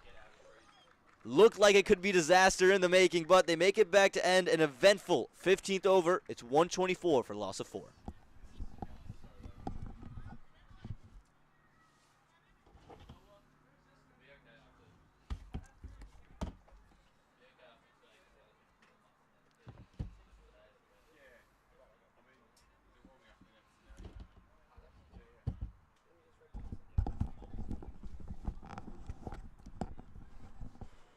Just 5 overs remain in this encounter. Could go either way. We saw the Kingsmen score 63 runs in the last 5. The Atlanta Fire only need 58. Where's your money, Brian Walters? Squarely in my pocket, Nikhil. But I have to tell you, it's one thing to have good bowlers and have them have a good resume behind them, but you still need to put the ball in the right areas. And so what I would say is that I need, for my senior bowlers especially, to make sure that they're bowling deliveries that are difficult to score off of. You saw several hit-me balls bowled in that last over by Zia ul Haq. And now the equation a little bit more in the direction of the benefit for the Atlanta Fire. They only need another 11.6 runs and over to go from here. Still a long way to go. It's not easy to score 58 from 30 balls, but they absolutely have a chance. Yeah, some discussion by Harmeet Singh as to who bowls this 16th over. He has a very important decision to make because he has 1 remaining and Isan Adil has 1.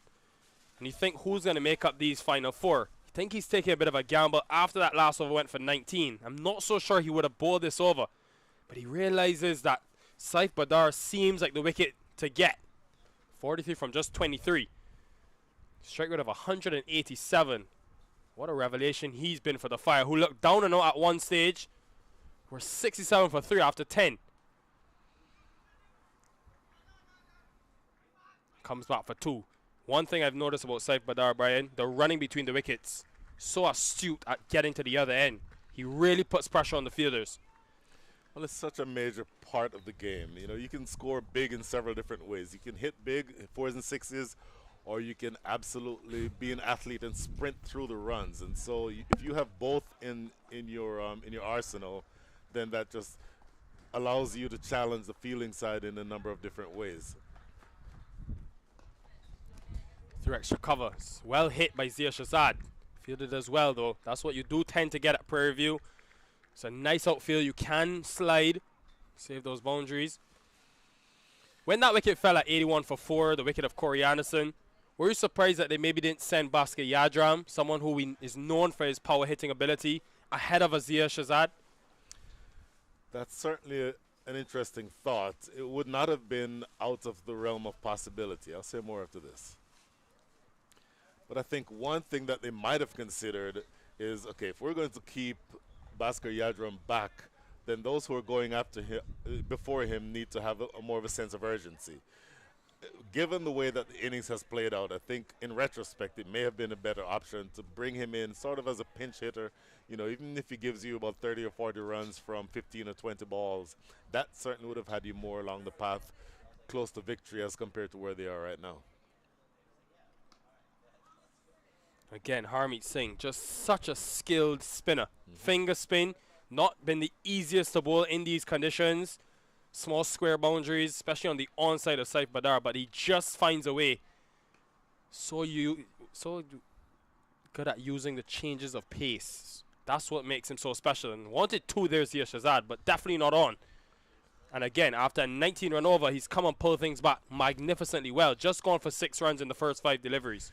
Such a skill to have that ability to just pull the over rate back, or the run rate rather, just after such an expensive over. This is a huge bonus.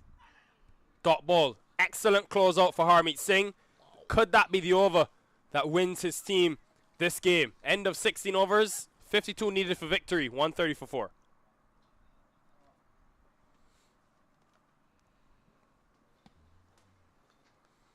And Brian, it's been a good partnership for the Atlanta Fire.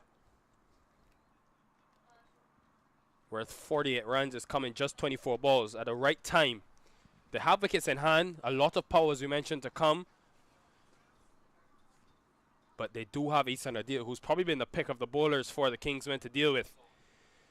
It's an interesting choice, though, going for Ihsan Adil, because many would argue, you want to save him for maybe the 18th or 19th over. But Harmeet Singh has made it very clear. He's going to be aggressive. He's going to go for the kill. 3 overs, 2 for 15 by Ihsan Adil, so I think that qualifies him, as you mentioned, as being the best bowler on the day. But after this, and you mentioned it, where are the other overs going to come from? Maybe Shubham Ranjan. He was only bowled 1 for 9. Maybe Zia-ul Haq, who was extremely expensive in this last over, and then Liam Plunkett, who was going for almost 12 runs and over. So a good roll of the dice here by Captain Harmeet Singh. Just a single to start. It is a big gamble because I think many would have expected Adil to bowl the penultimate, which is usually your most important over in the T20 innings. But I think Harmeet Singh might just see the opportunity to take a wicket here and almost finish this game off once you break this partnership. So as batters in the middle, do you play it safe and look to get maybe 7 or 8 runs from this over and then attack? Or do you continue to attack? I would play the balls as they're delivered to me from Ihsan Adil. And if we get 7 or 8 from the over, wonderful. But you have to go all guns blazing next. Goes wide and does have that tendency to use the win Ihsan Adil, start the ball very straight and just allow it to go away. But of course, with that win, sometimes it can go a bit too wide, like on this occasion. Boy.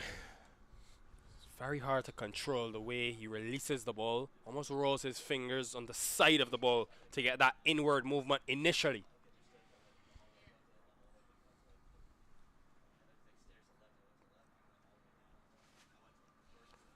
Another swing and a miss, and that is what Harmeet Singh would want. I think it's an interesting question that you posed as to whether or not it made sense to bring Ihsan Adil back. And I think were I captain, I'd probably kept him back for the 19th.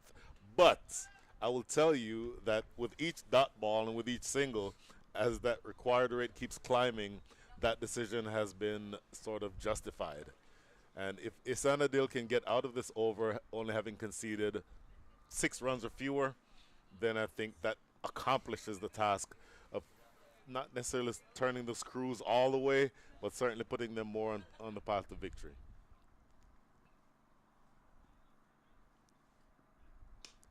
Goes full again, but there is protection, and it's just a single.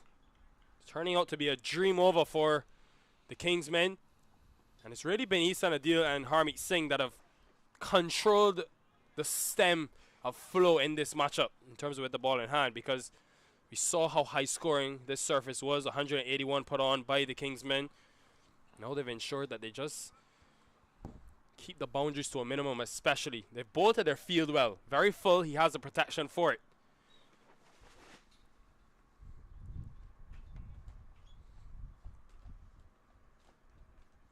Goes pace off. Has he got it straight enough? He has. Saif Badar, he's watched from the other end for a while. A much needed boundary off of Ihsan Adil, which has been very rare today. Certainly went pace off. Just for a split second, without having seen where the line of that ball was headed, I thought that mid-on or long-on would have been in with a chance, but it was certainly too straight for him. Always room to score straight down the ground. You're not allowed to have fielders there. So very welcome boundary.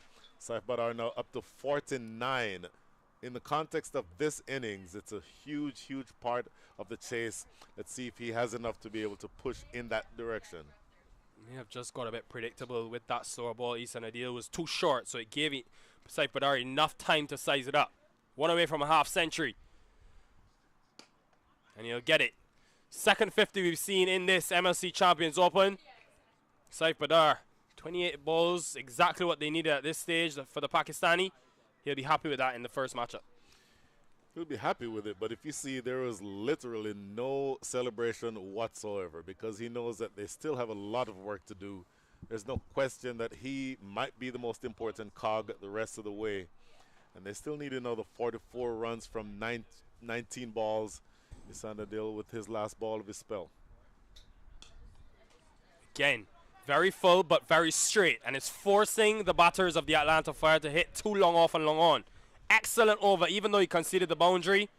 That could be a very important over in the grand scheme of this game. End of 17, just 3 to go, Brian. 139 for 4. Oh, buckle up. 3 overs, 43 runs. Is that doable? Absolutely. Is it going to be easy? No. But everything has to do with how well these bowlers the rest of the way bowl. We mentioned that Harmeet Singh sort of rolled the dice in being able to bring his best bowler on the day back on for his last over in over number 17. So it remains to be seen whether the remaining bowlers, and let's see who's going to be bowling now. It's going to be, it looks like Shehan Jayasuriya. How big of a roll of the dice is this? Wow. You bring a spinner on here. Really interesting. Yeah, it really is a huge risk. You have 2 right-handers, and if he misses his length and goes too short, he's hitting into the smaller square boundary with the wind. So it's a huge risk being taken by Harmeet Singh. But if you've watched Harmeet Singh in the past and the way he leads, he likes to be aggressive. Could be a master stroke. We'll know in 6 balls' time, that's for sure. Wow, huge roll of the dice here. Not a bad start, though. Going full. Just 1. You take that if you're Jayasuriya. And his first 2 overs was very good. Just went for 13 runs and picked up the important wicket of Corey Anderson. No question. You see Zia Shazad looking to attack attack Jayasuriya immediately, skipping down the track. That is a great ball. Bang on target. Yorker length. And the man who has 50 from 28 behind his name, not able to force that one away. Goes big this time, though. But he's into the wind, and it holds out. Into that fan. You don't want to be hitting the ball there. And at first, it looked like it was sailing for 6. Instead, it's taken by the long-on fielder. Could that be the final blow? Well, it's certainly not the final blow yet, but that's a huge step in that direction for the Kingsmen. And we talk about the aggressive captaincy of Harmeet Singh, something that both of us sort of opened our eyes wide when the ball was given to Shehan Jayasuriya. Well, it immediately pays dividends as that ball lofted into the deep. Yes, without the wind, I think that sails over the boundary, but the wind does enough to hold it up. And that is Liam Plunkett out there who takes a good catch down low. The 5th wicket goes down, score now 144-5. Well, it was a big gamble for Harmeet Singh, but it's looking like it's paying off. Good skills being shown by Shehan Jayasuriya as well. Not only to be able to bowl in the middle overs on a surface which has been tough for spinners with the smaller square boundaries, but to come back in the back end of the innings and still hold his own, take that important wicket. I think he's showing that he can not only provide something with the bat in hand, he can be an asset with the ball for teams picking next week Sunday at that Major League draft. Certainly he would have been somebody who would have been on the radar of any of those teams. But being able to show it here in this tournament is not a bad thing.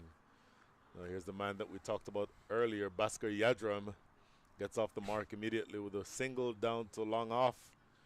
But that only makes the job harder. As we said, when you're chasing such a high total, each single makes the job harder. That required rate now up to 17.57. Again, another dot ball. I just wonder, Zia Shazad, 22 from 18. I really wonder if they miss the trick, not sending Basque Yadram to make use of those 18 deliveries.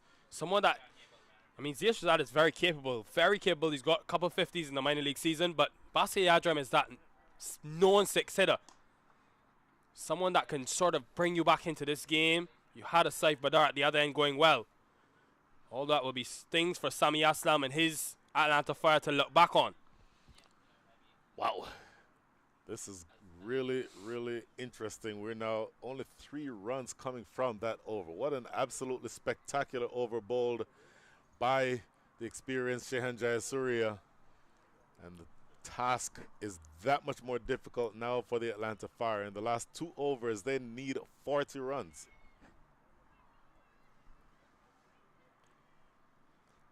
Now into the 19th over, the most important over of the innings. Still 40 to get from 12.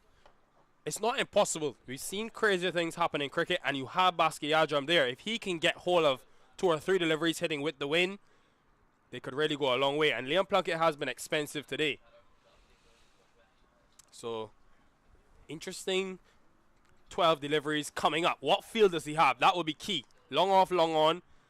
And then 2 square on the onside boundary. Deep mid-wicket, deep backward square. And deep cover in the offside. So it tells you probably will look to go back of the length. But instead goes Yorker. Typical double bluff you see in T20 cricket. That's a great Yorker. I think the point that you just made has to be emphasized, which is the wind coming, as you look at your screens, is coming from the top left to the bottom right. So anything that is elevated in the long on direction is going to be helped by the wind. So job 1 for Liam Plunkett. Plunkett here is going to be able to keep that ball out of the zone that would allow the ball to be hit in that way. Well, that will be very valuable runs coming for the Atlanta Fire. Mention that man Basque Yadram. If he gets going, this game could be over in a hurry. He just needs a couple deliveries to get in. Oh, look at this full toss down the leg side. Just anybody can put that away for runs. Doesn't matter that fine leg was back on the boundary. Just too much of a hit me ball. And anybody who's worth their salt can get runs off of that type of ball. You're going to need your senior bowler here to bowl that ball in the areas that makes it difficult for Basque Yadram to score. Well, you think back to that 2019 One International World Cup where Liam Plunkett, of course, won with England. The reason he was brought back into that England team was because of the variation and the asset on those types of surfaces where he's able to take pace off the ball. Something that I think, in terms of the cutters, we saw success from Corey Anderson and something he'll be trying to exploit on this surface. So far has not gotten it right, but has the ability in these 2 deliveries to forget that because he's an experienced player and make a difference by getting a wicket. Into the pitch with the win, but he's hit it straight to the man at long on, and that's what we mentioned, the ability to come back into the game. Liam Plunkett, big wicket. Could that be it for the Atlanta Fire? Huge wicket. That is the back of Zia Shazad. Pretty straightforward catch. That's Milind Kumar out there. I'm sorry, that's get the name of that fielder shortly, but a pretty straightforward catch. Went to him at head height and he cupped it. Pretty straightforward catch. So that still leaves another 34 runs off of 8 balls. And even though Liam Plunkett has been expensive, you'll take the wicket that he gives you. And even that, the second ball of this over that went for 4, still only conceded 6 runs so far with 2 balls to come. So that's definitely going in the right direction if you are the Kingsmen. New batter in.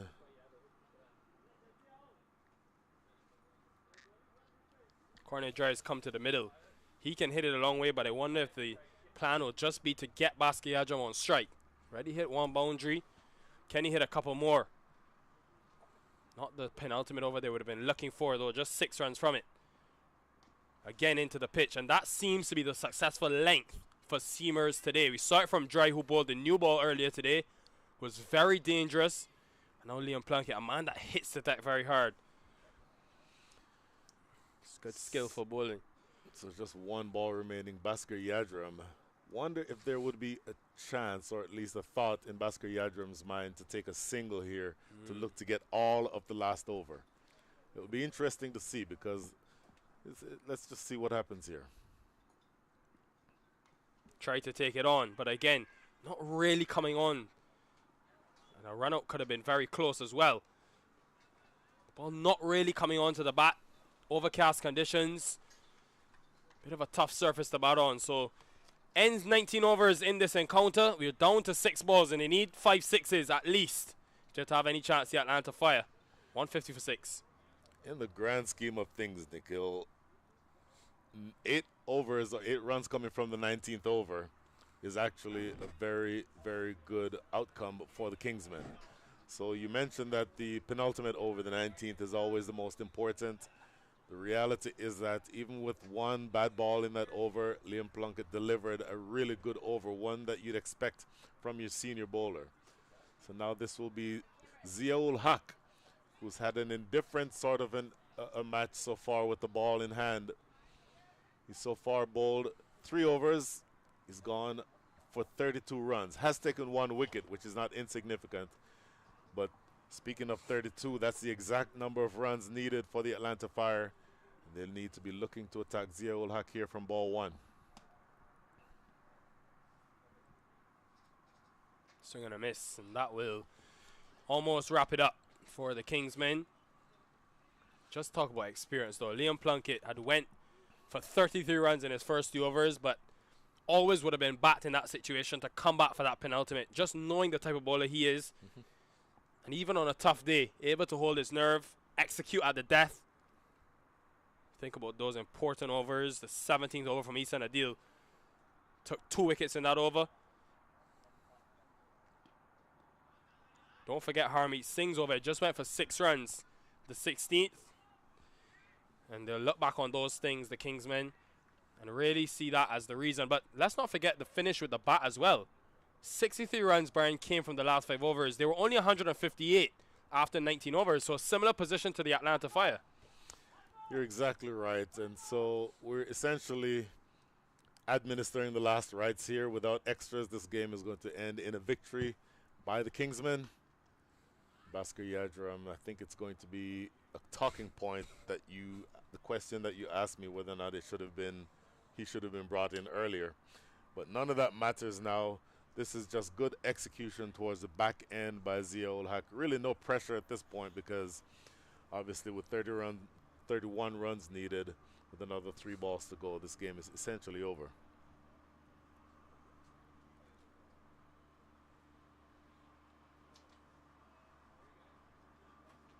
Another full toss. He's looked for that Yorker, but he's missed on a couple of occasions. Ziaul Haq. I think when they're trying to decipher the player of the match, Shubham Ranjane should get a lot of credit and be in that reckoning, Brian, because even though he didn't score the most runs, 30 from 17, hit 3 sixes, and took 23 runs from Brody Couch's final over, which clearly made the difference. And it's when he scored those 30 runs is what made the difference. I think you're exactly right. Almost pace off. Nearly took out Bhaskar Yadram in the process. Forceful, but it won't matter too much. Cornet dry. He does have those long levers. So you will like this, Nikhil. I once got a player of the match in a match for scoring 29 runs. It's because those 29 runs, 20 of those runs came in, I think, the second to last over of a chase that we won. So, you know, it's not sometimes the biggest number, but when those numbers happen, that makes a big difference. You can watch Brian Walters in the over 60s. Watch him every weekend in the over 60s matchups. Want to see you getting those player of the matches, Brian. But one more delivery in this, and it should be done. And that's it. The first matchup of the MLC Champions Open is going to go the way of the Kingsmen. It's been a quality all-round performance from them. Full again, and more runs.